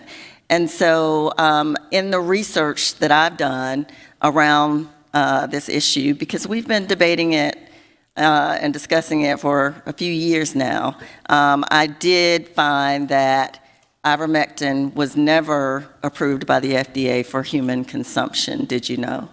And I thought that your points about, whether this body is stepping into, or I guess, stepping into the role of the FDA, I just found that interesting. You said, I think, that we're playing the FDA on this particular issue. But did you know that I feel the same way about the actions that this body has taken as it relates to playing a role that we aren't qualified to play as it relates to abortion, as it relates to the death penalty? And I think you and I have had a similar exchange when you were at the well to speak on the death penalty. Did you know? Do you find any similarities in that? I find a great deal of similarity in the ivermectin discussion. I think that's spot on. I think you're pointing out. I mean, if anybody, there is a. You can't pick and choose. I mean, and be consistent. I mean, you can be inconsistent, I guess. I mean, we do it all the time. I mean, we do it. Whether it's pretty or not, or what we would Right. like to be or not, Right. Or is it our best self? But I think the ivermectin debate is a very good one. I would agree with you about ivermectin. I don't think that it's the General Assembly's role to decide that ivermectin is because we, for whatever reason. Maybe it is. I'm not saying it's not. I'm just saying that's not our job. So don't do it. Let the people that do this work do their job. And that to me is that's like I say, it's the only reason I'm really up here is because of that firm belief. And when you're playing with somebody else's health, these folks, and I know I said it already, but these are human beings that are counting on us. Okay? They're counting on us. And they are relying upon, they think somebody's taking care of them in the government. Okay? And I'll tell you what, the only person that's really taking care of them in the government are the ones that are elected. Should be. Okay? The rest of them are, they're there and they're to protect and serve and do good things. But at the end of the day, we are the direct representative of those people, of those citizens. And that's the part of this that just scares me to death. It really does. Because that's on me, right? That's on me to get this right. And I don't know what I'm doing. I don't. And Senator, do I? That's a interesting point that you're making. I just don't remember you making it when it came to ivermectin. Am I mistaken? Or did you make it then too? I don't remember. I mean, I thought that was just kind of a thing, and it was a lot of dumb in COVID for sure on all sides, plenty of mistakes made. I don't remember pitching a fit about it, but it didn't go anywhere. And this has gone somewhere, this has gone somewhere. So I'm a lot more, that sort of ran out of gas. And you sort of felt like it was going to run out of gas. This one, not so much. And because of the money, that's the difference. Ivermectin's not going to be a big money thing, huge money thing. This is going to be a big money thing, and it's going to be very different. Do you know, Senator, how many people die annually from prescription drugs? I don't, but I know it's a lot, and I know we have. I want to say, I think it might be the number 2 cause of death. It's up there. It's like for people under 30, or there's a line, but like for people under 30, it's way up there. For younger people, opioid death and suicides are really, really high. Do you know how many people die annually from marijuana use? Yeah, not many. Now they do have psychotic breaks. They do kill others. I don't know. They do that without drugs. Yeah, that's true. As well. Yeah, sure, sure. Well, the research, and the reason I'm asking you that is because in my research, I saw some research that said that you cannot overdose on marijuana, and then I saw other research that said that roughly 300, maybe 350 people have died, and their deaths have been associated with marijuana, but not really directly caused by marijuana. I guess if your argument is, if your point is that, well, it's opioids are worse than marijuana, so let's, I guess if that's your argument, and I don't know if that's your argument, but then Well, I've taken opioids. Both are a wolf in the door that'll eat you up, and I think you better stay away from both of them. Well, I didn't have a choice as it related to opioids, and that was, I talked about that briefly yesterday, because when someone has a sickle cell crisis, did you know that pain is not manageable at home? And so, I've been hospitalized too many times to count. I have taken everything from hydrocodone, or been prescribed, everything from hydrocodone to, Dilaudid, morphine. I mean, these drugs, in my opinion, having taken as many opioids as I've been prescribed, did you know, are so much more dangerous than medical marijuana. And so, as I listened to you, some of the questions that I've asked, and it just appears that your position seems to be grounded more in terms of your opinion, but not really based on what the research says. So I appreciate your opinion, and I certainly appreciate your willingness to share it. But for those of us who have firsthand knowledge about opioids and the dangers that we face in having to use those just to manage the pain, to get past a painful crisis in terms of sickle cell or cancer or PTSD or whatever the issue is, I hope that you will consider the research that supports where we are on this issue as it relates to this medicine and its ability to treat those of us who live with chronic health conditions. Senator from Greenville, Senator Loftus, what purpose do you rise? Would the senator yield for some questions? I'll yield. Senator yields for questions. Senator, did you know you had mentioned some, and you had touched on some issues, and in this discussion, we have heard the benefits of marijuana. How much discussion went on, because you said it, it came to the floor, missed some subcommittee meetings and so forth, the side effects of that could be caused from this? I mean, it's a mind-altering drug. So how much time was spent on any of the downside of this use? Well, we've not had any discussion that I recall in the yesterday and today about those issues. And I certainly have my, and quite frankly, Senator, I could spend time up here sharing, I could have prepared that and, come up here with that as the approach. But I quite honestly believe that everybody in this body has already, reached, they've crossed that bridge or not. I think they've already in their, they've mentally decided it's too dangerous, it's risky. I'm not comfortable with telling my neighbors that this is safe and this is good for you, or saying that I'm not going to do that. I think I think everybody's pretty well decided that. So I haven't done that. Don't intend to do it. Hope not to do it now, answering questions, because I just don't know that I didn't really prepare for the detail of that.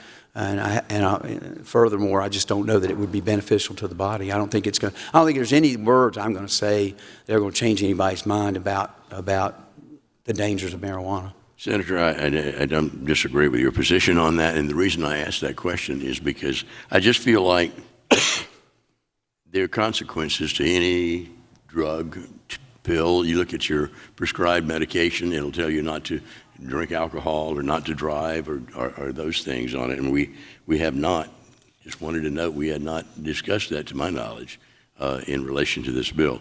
Now, would I be accurate to say that what we're doing here is setting up a state, in effect, a state-sponsored industry? Now it's by regulation, of course. Yeah, I wouldn't, Senator, and that's a good question. It's one we hadn't really talked and touched on, but I thought about this in other contexts because I was, there was a couple of ways to tackle this. When you're not in favor of the policy, I can either just try to do the best I can and maybe it doesn't get passed, or try another option, another model, look at different models. Right. And quite frankly, I gave a lot of thought to, I never drafted the bill on it, but gave a lot of thought to literally doing it as a state-sponsored industry. So, I had this idea, the Clemson would grow the pot, and it'd be processed. Of course, USC has got a piece of the action, so they do the processing,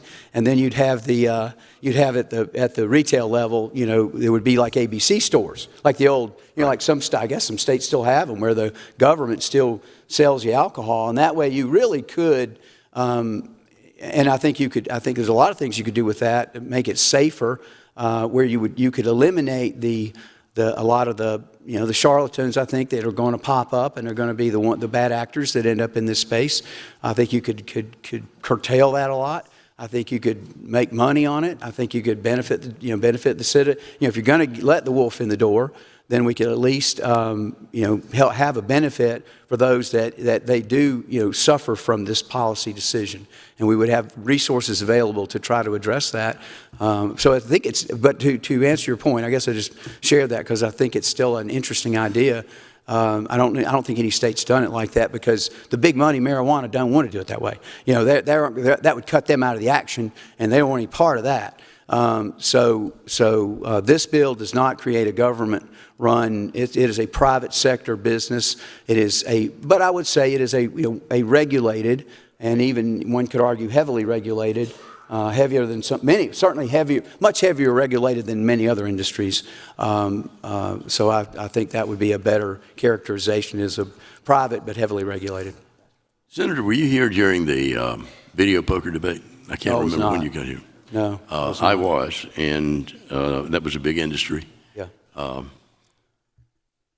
That people didn't want to turn loose of. Right. And about the sunset clause. Sunset clauses, if we can get it done, but is it reasonable to assume or expect an entity out there, you got your dispensaries, you've got your processors, you've got your growers, to invest in all of that? Do we really expect them to roll over and say, okay, it didn't go right, so we're out of business? No, and I think what happened too, and I get it, I guess, there's not all nefarious, it's just what it is. That was extended. I think the sunset bill that we passed was 5 years. I think it was. I just remember that. And then this one has been changed since we voted on 150 to 8 years. And I think the longer you let it evolve, the more difficult it will be Correct. to stop it, or the easier it will be to reauthorize. Let me put it that way. That's a better way to say it. Easier to reauthorize because you'll have this. It'll be 8 years will be seem to me would be enough time for the industry to really be mature, or at least approaching maturity as an industry. You mentioned that you were at a conference in one of the states that had passed legislation on marijuana, and I think I'm correct. You said that you said we should go slow on that. They had a mess. They said they wish they hadn't done it. And these were just conversations at the reception kind of thing. But I was interested because we were this thing's been going on for the whole time I've been here. I mean, it's been out there around. We've just gotten more action here lately. And let me say this about that, not to equivocate, but to tell you this. I didn't study their statute. I don't know what their statute looks like. I'm confident. I'm certain, I would say, without even knowing, that Senator from Beaufort's proposal here, in its current form, not even going back to 150, but even in its current form, is more. I mean, my sense is it's more restrictive than Oklahoma's. I know he's been intentional about that. I don't know that Oklahoma was, but they were very. And like I said, 9% of their population has a marijuana card, and I think that's the highest percentage in the country now. So it's turned into a real problem. I mean, it's. Did you know? Several years ago, I watched a documentary, and I think it was Colorado. I could be wrong on that, but it was an hour-long documentary, and it was about. You mentioned moonshine a while ago.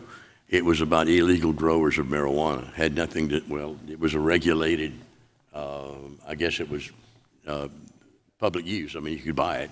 It was legal. But their problem was with the growers, illegal growers that were paying no taxes on it, just like that. And so and they even had a special team of law enforcement that dealt with that one thing. Yeah. So you got. My concern too is it's just another expense there. Not only people with maybe emotional problems or whatever. This is one additional expense right there that we didn't even look at or didn't even discuss, and I don't know how we get our hands around that, to tell you the truth. Yeah, I heard about it interesting, and you reminded me of it, but kind of on that vein. But some of those states. I read this. It was interesting to me that the states that are doing it, have medical marijuana systems or programs, and they have these growers, and the growers are producing too much marijuana, and so they've got all this product. It's kind of like back in the days when farmers, now it's pretty well controlled. Department of Agriculture and all the way they do crops. I'm not an expert on it, but I know that's the amount is controlled, so you can kind of control the market. But and they were catching some of them that were exporting their surplus out to other states, to other places, not so, not the way that was envisioned by the those that crafted the legislation at the time. So I don't know that it would be something that I would be aware of if I were enforcing this program, that there's this possibility, even probability, that before you can, because it's going to take time before you can figure out the market's going to, it's going to be developing until it'll hit an equilibrium. It always does, and then you'll kind of know what your supplies needed. But anyway, I thought it was an interesting issue. Well, Senator, did you know I agree with you in the fact that this is money business, and I equated it to video poker because there was a lot of money involved in that. And it was kind of it was really frightening, really, when that bill evolved and we made some changes in it. It was interesting. You bring up video poker, and I'm just telling a story, and I probably not the best. And that's not a great analogy, but I just think it's worth sharing. It was impactful to me at the time. Video poker was rolling along. I was a criminal prosecutor, and we were seeing all these women, these middle-aged women, not a crime in their life. They've never done anything, not anything on their record. And they're stealing $100,000, $200,000, $300,000 from their employers. You know, they work for a construction company, work for a law firm, work for whatever. And they're stealing all this money. And they're showing up, you know, you get these theft cases coming in the office. I'd never seen anything like it. And it was 100% driven by video poker, which, and we had this one case that it was not a case for me. It was just a factual situation that came up where a father who had been addicted, he got addicted to video poker. And you know, like on Friday he got paid and he went straight to the video poker parlor and he just gambled it away. You know, he'd go, you know, he'd gamble some, and the next week it was a little more, then a little more. Then like he doesn't have it, he wiped his check out. Then 2 weeks later he gets paid, he goes to video poker parlor, and 100% of his money's gone, and he's writing bad checks. That they'll take checks that they know he doesn't have money in the bank, and they'll take his check because they know that if they get it, they can then go to the solicitor and have him arrested, and so they're going to get their money. It was just a despicable business. He finally committed suicide, and 2 little children, but he hung himself on a tree in his backyard. And it just when I heard that story from law enforcement, it just, you know, it's heartbreaking. And of course, there's, you know, what does that mean to anything? I don't know. I just know that, you know, when big money's involved, you got to really tread carefully. And that was a time that we didn't in South Carolina, and there were a lot of negative consequences. We did not tread carefully. It was not thoughtfully done. It was done, well, you know how it was done, better than I do. And you know, it can get out of hand, and it's going to affect people negatively. And did you know, that's why I mentioned that, because if big money's involved, they're not going to turn loose of it very easily. I had a small town convenience store who had 2 machines of his own. And he called me one day, and I knew him, I grew up with him. And he said, "What am I going to do with all this money?" I said, "What are you talking about?" He says, "I'm bringing in $5,000 or $6,000 a week." I said, "I guess you buy gold. I don't know what you do with it." But anyway. Well, ladies and gentlemen of the Senate, my fellow public servants, I want to thank you for your kind attention. I didn't intend to be up here this long. Let me say my piece. I will sit down and again, appreciate y'all listening. Thank you, Senator Ori. Senator from Beaufort, what purpose do you ask, sir? The appropriate time, I'd like to be heard on whatever pending amendment is on the desk or on the bill.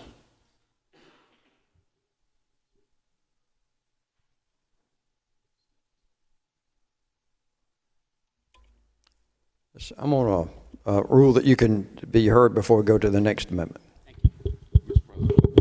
Senator from Spartanburg, Senator Martin, while the senator comes to the... I would like to, with the unanimous consent request, with him holding the floor, I would like to make an announcement. You recognize, without objection. Thank you. In honor of this week of the Senate and the House working so well together, I wanted to wish the Sergeant-at-Arms, Mitch Dorman, a happy birthday. The Senate is so informed. Thank you for that announcement. The senator from Pickens, before the senator from Beaufort starts, what purpose do you ask, sir? Parliamentary inquiry. How many amendments are on the desk?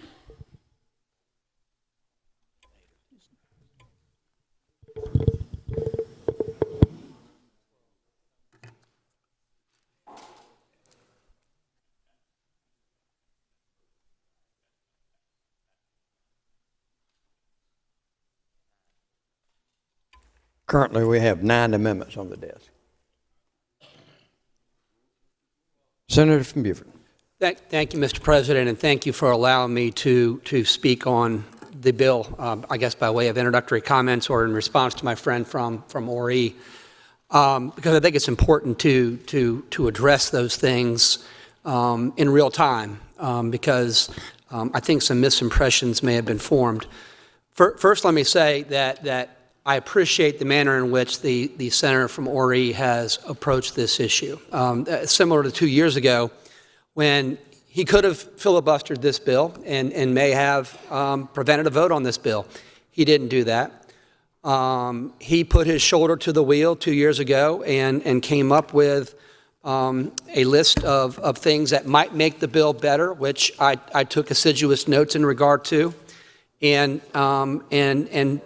passed the vast majority of those, I believe, to make the bill better. So, and I wanted to thank him for the kind comments he made about me, and I wanted to reciprocate them because legislation is only as good as the opposition it has. And if you don't have opposition and if you don't have people challenging the things that are being put forward, then we don't have robust discussion. So I want to begin with that. The next thing I want to say is I appreciate the distinction that the Senator from Ori made between material and substantive. And those of us who are lawyers understand what that means, or I understand what it means in the context of contract negotiations, or in something when you're negotiating a deal with the other side. You focus on material differences. You focus on the things that are material to the deal. Material meaning they change things, or they are worthy of debate or negotiation. Substantive, which is the way he properly characterized the 41 changes, are in regard to is nomenclature different, or is there a different section of the bill in which it appears, or is there a shift in some of the language? And we ought to have a debate about that too. And the Senator from Edgefield is correct to point out, let's figure out what these 41 substantive changes are so that we can assess, whether or not they verge into the material, or whether or not they are truly, more or less, not Scrivener's changes, but technical amendments or things to make the bill read better. And I think I represented to the body that I had done that in many instances because a lot of the amendments that we passed on the floor when we debated this 2 years ago, notwithstanding the valiant efforts of our staff here, who did an excellent job with amendments, in the aftermath and in looking at it and looking at where amendments appeared in the bill or looking about how amendments were phrased, they were sometimes contradictory and didn't accomplish the intent. So I'll represent to you what I intended to do, and what I did do is take the substance of those amendments and put it in a format that we could be proud of, that made sense logically in the context of the overall bill. I will represent to you that there are not material changes other than the financial piece, and I'm going to talk about that for a moment. One of the things that the Senator from Ori mentioned was about the conflict of interest with the legislature, and he's right. And there is a piece in there that said if you recuse yourself, then you're not subject to the prohibition. Senator from Anderson pointed that out during the side-by-side we walked through the other day. And of course, I'm fine with taking out the unless you recuse yourself language. In my notes, I thought it was in regard to if you had voted for the bill, you ought not be able to enter into the industry. If it's the will of the body to take out even those who have recused themselves, like Senator Cromer has indicated, I'm fine with that. But in terms of the 2029 date and the statement that, after 5 years, these exclusions don't apply, that was also in 150. In 150, we also had deadlines for the exclusions. And then it was 2028 because, of course, it was being debated in another year. But in reference to, having a license for a processing facility or having a license for a therapeutic cannabis pharmacy, there was a deadline for that, prohibition of July 1, 2028 in both instances. Now it's been changed to July 1, 2029. But I didn't want the body to think that somehow we had taken out that year-long or some sort of time cap in regard to, the conflict of interest language. Now, if we want to take that out entirely, and if we want to change what we did 2 years ago and not make that conflict of language an exclusion for legislators within a finite amount of time, if we want to make it permanent, I'm fine with that too. It's just that 2029 was put in here as a cap on the exclusion because that's what we did in 150. But if we want to take it out, I'm fine with that. I have no interest whatsoever in entering into the medical cannabis business. So, and I don't think that's not a point of contention as far as I'm concerned. Now, in regard to the vertical integration discussion that the Senator from Ori referenced, he's correct in that this version of the bill has language in regard to DHEC coming up with business models that will include, among others, vertical integration. But the reason for that is is to prevent them all being vertically integrated. 150 had no restriction in that regard, and 150 actually would have authorized DHEC to come up with just a vertical integration model. I felt like it was important, based on the discussion we had in here, that there be a mix of production models, that there be a variety of production models, so that we have an opportunity to see which ones could dispense medicine to patients most efficiently, which ones could be monitored by police more efficiently. But I want to emphasize that 150 did not preclude DHEC from putting out regs or bids for completely vertical integration, okay? So it's actually the contrary. The way I put it in here now is it says they can't be all vertical integration. There have to be the more horizontal model, sort of like the three-tier system, where you've got each standing on their own pegs and not vertically integrated. So it was my intention there to avoid a situation where the only alternative was vertical integration. But again, if we want to go back to that and we want to leave it silent as to what DHEC comes up with, and we want to trust that there's not going to be pressure put on DHEC to only do vertical integration, we can go back to 150. But my sense was that we wanted to make sure that there weren't going to be all vertical integrations, which is, anyway, that's the reason for the different language there. I mean, it's not to encourage vertical integration or require vertical integration.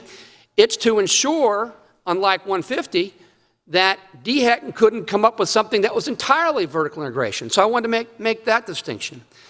In regard to language having been deleted about physicians not giving warnings to patients in regard to psychotic breaks or to children, or not being sufficiently advisory in terms of the adverse consequences, if not being, all I would say there is the 3 or 4 page section in regard to the diligence that a physician has to go through before he or she authorizes cannabis use, particularly in regard to children, in particular in regard to children who have mental disorders or a history of that, or substance abuse, it is more thorough. And I think that was pointed out the other day when we went through a side-by-side with Senator Cash. It is more constrictive. It is more didactic in regard to what a physician has to do.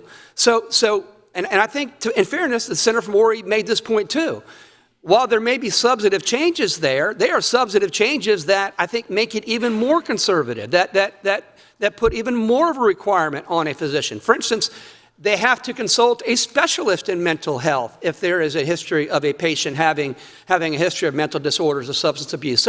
So again, I'll represent to you that to the extent there are substantive changes, they're either to make the will of this body clearer because amendments that were drafted on the floor weren't clear, or they're to make the bill even more restrictive and even more conservative. But to the Senator from Edgefield's point, we deserve to have a clear side-by-side on that. So I don't want there to be any misunderstandings or misconceptions, or I want this body to be completely informed as to what those substantive changes are.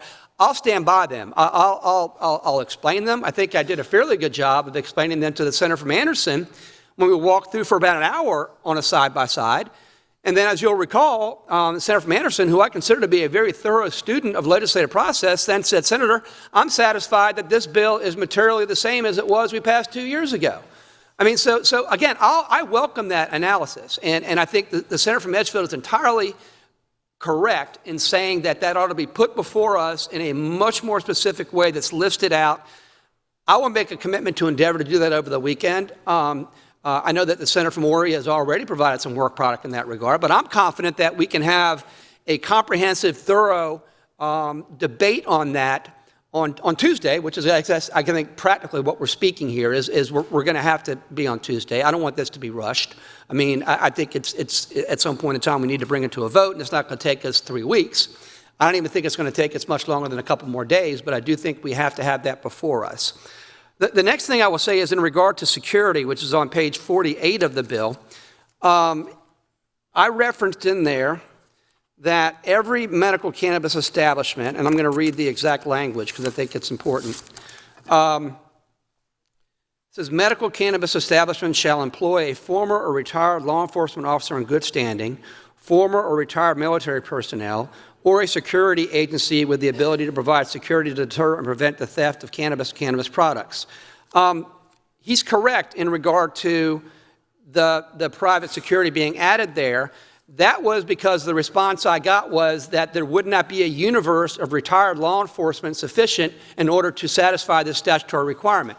But I'm willing to go back to the other language too, but we'd be doing so mindful of the fact that we may be creating an obligation that can't be met by supply. But if we want to do that, or if we want to beef up, what the private security looks like, I'm fine with that as well.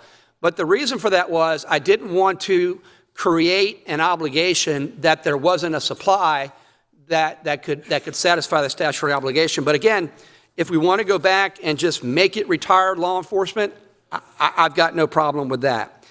In regard to pharmacy, and in regard to, and I had this discussion a little bit with Senator Cromer offline, but 150 did speak to non-pharmacy or non-pharmacist technicians assisting with the dispensations. It did contemplate non-pharmacists being involved in the handling of this. It did do all those things. There's specific references to them in here. So I don't want this body to feel as if all of a sudden, sui sponte for the first time in S423, this whole notion that there might be somebody other than a pharmacist in these therapeutic pharmacies is coming up for the first time. It was in 150 as well. But I would also say this. This bill, 423, contemplates the Board of Pharmacy developing regulations regarding how a pharmacist in charge, who, by the way, must be present physically on the premises, he can't phone it in like the senator from Newberry was wondering, have to be available to somebody who is seeking to have an authorization filled, and is liable, and I think this is new, for negligence. I believe it's new, in regard to if they're not there, if they're not providing supervisory. I mean, it creates even more of an obligation for a pharmacist to be in control of the process in that therapeutic pharmacy. So this idea that in 423, the specter of non-pharmacists creeping into therapeutic pharmacies for the first time is not correct. It was also in 150. And to the extent we have concerns about how that looks, we're going to have a chance to look at regulations promulgated by the Board of Pharmacy before these things are ever operational. I mean, and I tried to make that point yesterday. This is not our only bite at the apple. I mean, in regard to a number of things, DHAC or the appropriate public agency, whatever it is at the point in time, might be Department of Public Health, or the Board of Pharmacy, has got to come back before us, and we have to review exactly how they intend to implement the broad outlines of what we're authorizing here. I was going to continue, but I'll yield to my friend from Senator Charleston. from Charleston, Senator Campson, what purpose do you rise? Would the senator yield? Senator, For questions, Senator yields for questions. Senator, while we're on pharmacies, and this is the section of the bill dealing with pharmacy labels, and I just would like some clarification. It's in section C1, but I'm not sure well, it's probably 4453, it's just before 2500.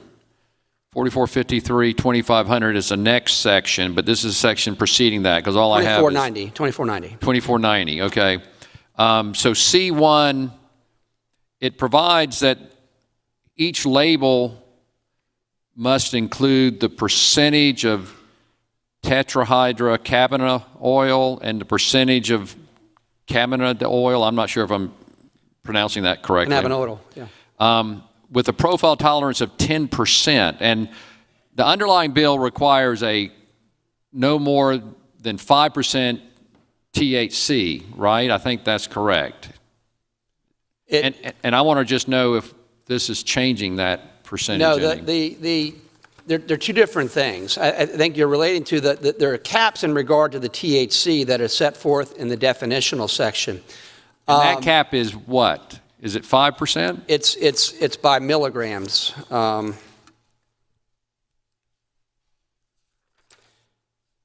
It's under the definition. It's at the very beginning, allowable amount of medical cannabis, and then it defines various means of consumption, being topical being one, oral administration being another, and vaping being a third. And then in regard to each of those, it sets caps in regard to how many milligrams of THC you can have in each of those three modes. Nothing about the tolerance. What that relates to Is that like a the an 10%, arrow is permitted? Right. up or It's a down, higher or lower? It's a deviation. It is not a changing of caps. Okay. And let me point out that is something that the Senator from McCormick, and I'll point this out because it is a change. It's one of those changes we can have a debate about. The Senator from McCormick proposed an amendment last year that was adopted that provide for a tolerance of 5%. And that has to do with the degree of error that's made by independent labs when they're analyzing a substance and then labeling the percentages of THC to CBD. And that was one of the amendments we adopted on the fly on the floor. Subsequent to that, I looked at every other state law, and I also observed industry standards, and 10% is the amount of deviation or tolerance in terms of an independent lab testing it and what it actually is. And so I do want to point that out because that is a difference. That is a difference in the bill. So is a 10% tolerance, so a 10% tolerance would be, say if it's 10 milligrams, 10% tolerance would be up to 11 milligrams or down to 9 milligrams. Right. It speaks to the degree of error that might occur by the independent lab when testing and labeling what something is. It provides for an allowable deviation from what it actually is, if that makes sense. It doesn't address the legal limits in regard to the caps on THC. Okay. It relates to the allowance of deviation on the testing. This is dealing with labeling, and it's 10% above or 10% below what's actually there. Correct. Yeah, okay. And in fairness to the Senator from McCormick, that ought to be one of the things we talk about on Tuesday, to Senator from Edgefield's point, so the membership can decide whether or not they consider that to be material and need to be changed back to 5%. I would make the case that 10% is what is medically accepted, okay, but we can have that debate. And that's one of the reasons why I think the Senator from Edgefield is correct, that we need to, in a very easily digestible form, look at all the substantive changes that have been made. I don't consider it to be material, but to the Senator from Edgefield's point, that's not for me to decide for this body. I mean, we need to go ahead and point out to them what the changes are and let them arrive at their own decisions on what's material or not. And if it's the will of the body to think that it is material, I'm fine with taking it back to S-150. All right, thank you. The next thing I would say is in regard to... Senator from Newberry, what purpose do you rise, sir? See if Senator would yield for a quick question. Senator, yield for a question. Senator, Senator yields. I couldn't help but hear the conversation between you and the Senator from Charleston, but did you know that's 10% that both of you were talking about? That's acceptable in the pharmaceutical industry. A brand name drug has the ability to come out and be tested at 10% less than what's advertised, or 10% more for the brand names. Generics, did you know, they can fluctuate up to 20%. So you might be only getting 80% of the drug, or you might be getting 120% of it. So that 10 is sort of an industry standard, did you know? Yes, sir. And the Senator from Horry is entirely correct. I mean, the one thing that's undeniably a material difference between S-150 and S-423 is the financing piece. Clearly it is. But I would say this. The error that I made last year, an error in retrospect because I didn't think the House was going to do what it did, but in our code right now, in the South Carolina code right now, there is an exemption from a sales tax for the sale of controlled substances or for medicines that pharmacists dispense to patients. There's an exemption. A sales tax isn't charged.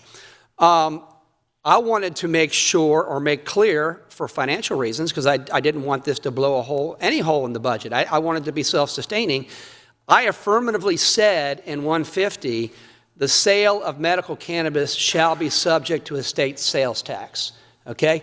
That was a bad mistake on my part because DOR has opined to me that it already is going to be taxed because the exemption is only in regard to controlled substances. The exemption is only in regard to what you would dispense, Senator from Newberry. It would not apply to medical cannabis because it is not a control of substances by the DEA or the FDA.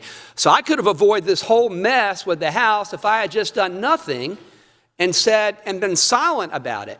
But I mention it now to say this. it is going to apply to the sale of medical cannabis, and there is going to be monies coming into the General Assembly to defray the costs of administering this program. I would love to say that the money all has to go to defraying the cost of the program, as opposed to just going into the general fund. And I would like to say certain of the money should go to SLED, or some other money ought to go to prevention, or other. But I can't do that, because then it looks like a revenue-raising bill. So my hands are somewhat tied. But I did want to point out that I'm not floating a bill that's going to blow a $5 million hole in the budget, because this is going to be subject to a sales tax, whether we say so or not. In fact, the only way it's not going to be is if we exclude it in the bill. So I didn't want you all thinking that there was going to somehow be, or the finance chairman or the Ways and Means chairman having to put money on the line for DHEC or the SLED or somebody else, because every other state that has adopted medical cannabis and has sales tax applied to it, there's a surfeit of money coming in. I mean, let me promise you, and the point was made about this is big business and big industry. Money isn't going to be our problem here. The revenues coming in and paying for this program, not going to be our problem here. And in terms of the fees being loose and wide open, as the Senator from Ori says, he's right in that regard. But again, those regs have to come back before us. I mean, we're going to get another bite at this. We're going to look at those fees, and we're going to decide whether or not they're sufficient or if they're excessive. I mean, again, this is the beginning of a longer process. Passing this bill is not going to stand up and be the last say the legislature has into how we dispense or process or dispense cannabis in South Carolina. We have multiple opportunities in the future in that regard. So, I mean, those are my comments in regard to the 41 or whatever the number of substantive changes. I look forward to the debate on Tuesday on whether or not they're material or not. But I wanted to quickly, and I will be quick, because I realize it's getting late in the day on a Thursday. But I wanted to talk very quickly about some of the other larger points that the senator from Ori made. He indicated that we are putting ourselves in the shoes of the FDA in deciding what's safe for patients. He indicated that the General Assembly isn't qualified to do that. And you know what? He's entirely right. But do you know who is qualified to do that, and who I think is more qualified than any federal agency, is a licensed physician sitting down in person with a patient, consulting that patient's history, consulting what that patient had tried to do with prescription drugs, consulting their substance history, and then that doctor with that patient making that very, very personal decision about what's in the best interest of that patient. We're not being put into the shoes of the FDA. Tom Davis or no member of the General Assembly is putting ourselves in the shoes of a federal agency and deciding what's best for a patient. That is being put exactly where it belongs, which is with a physician, which is with a licensed physician. I mean, and to think that you would rather have the FDA with everything that it goes through and the political influences that are exerted upon it and everything else that is exerted upon it in Washington, D.C., to hold them up there as being the be-all and end-all on what's good for a patient as opposed to a physician licensed by South Carolina, I think is a mistake. And so I wanted to make that point. He made the point that we're gambling with the health of patients, that we're rolling the dice and hoping for the best. Again, I would point out a few things.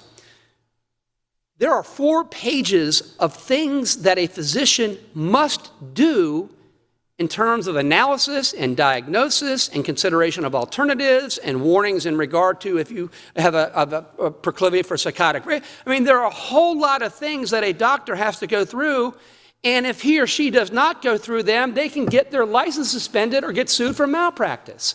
So to say that we are in the legislature gambling and rolling the dice and simply setting out patients out there to fend for themselves is to ignore the very structure of this entire bill, which is to make a physician the gatekeeper, and not only trusting that physician, but saying what that physician has to do. And not only saying what that physician has to do, but imposing severe penalties upon that physician if he or she does not do those things. So I would submit to you, we're not gambling and rolling the dice. I would also suggest to you that, look, 38 states have stood up medical cannabis programs.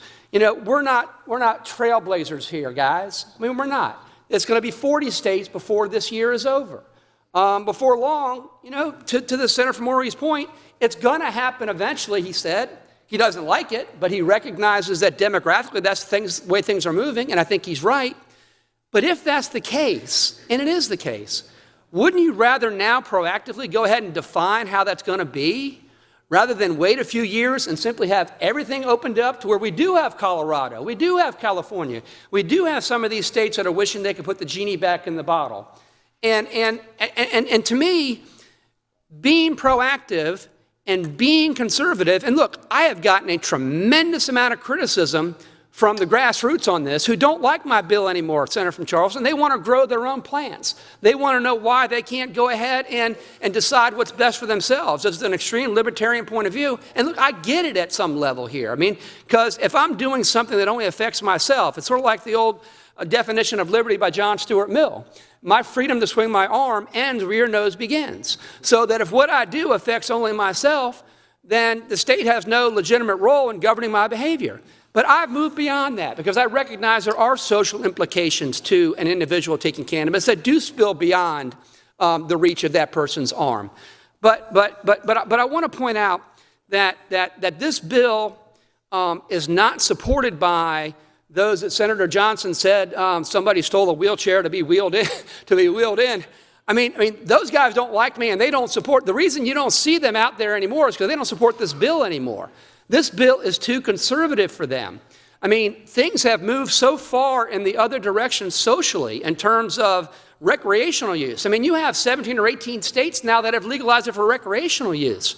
I mean, I'm like William F. Buckley with the National Review standing athwart history, you know, hollering stop, right? I mean, I feel as if I'm trying to preemptively provide some conservative outlet for this pressure. And I fear that if we don't, that we're going to end up with something that is the parade of horribles that the Senator from Ori postulates. I yield to my friend.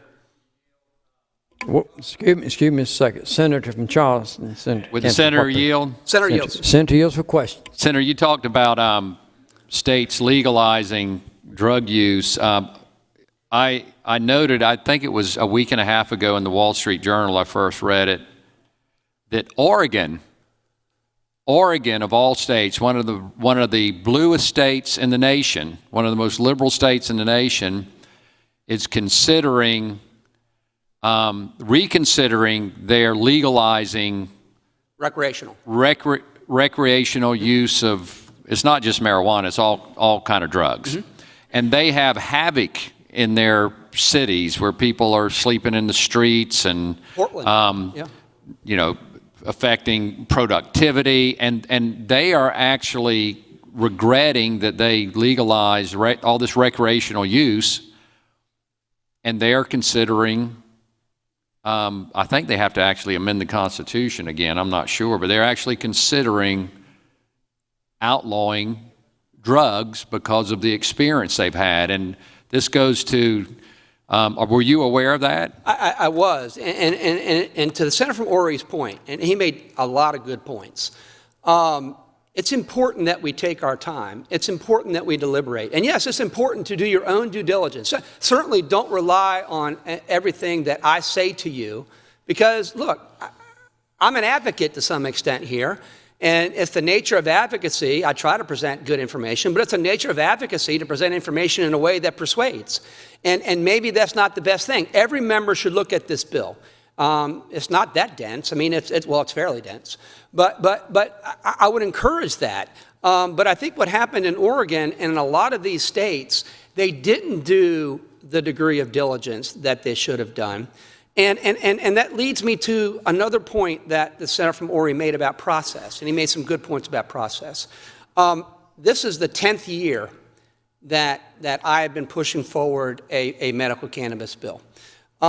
Every single year, it has gotten more stringent, it's gotten better, it's gotten tighter, it's gotten more mature. And the Senator from Ori is correct. I mean, at a certain point in time, the testimony you receive becomes cumulative, okay? There's only so many patients or people that want to access cannabis that I need to hear from to understand that it's something people want relief from. There are only so many doctors that I can hear from that say that there are concerns about medical cannabis, which I recognize. Medical cannabis is something you ingest, and it affects your synapses, it affects your endocannabinoidal system, and it is something that is to be treated seriously. You never find me in this well saying it's benign and we ought to leave it alone. It needs this serious analysis. But in terms of diligence and in terms of process, I'll stand by the Medical Affairs Committee chairman and the decision to bring this bill back before the body, because we had 3 weeks worth of debate on the substance of the bill, which I represent to you as materially the same as what's presented here. We had 7 years, and 2019 may have been the last year we had testimony in the Senate. But we had multiple years and multiple hearings, and I would say upwards of over 100 people cumulatively testifying. And at some point in time, you got to break some eggs and make an omelet one way or the other. And so I'll stand by that process. Let me finish my thought here real quick, Yes, sir. Mr. President. But in regard to the special order votes, last year it failed. It failed last week, and it succeeded this week. It succeeded on Tuesday.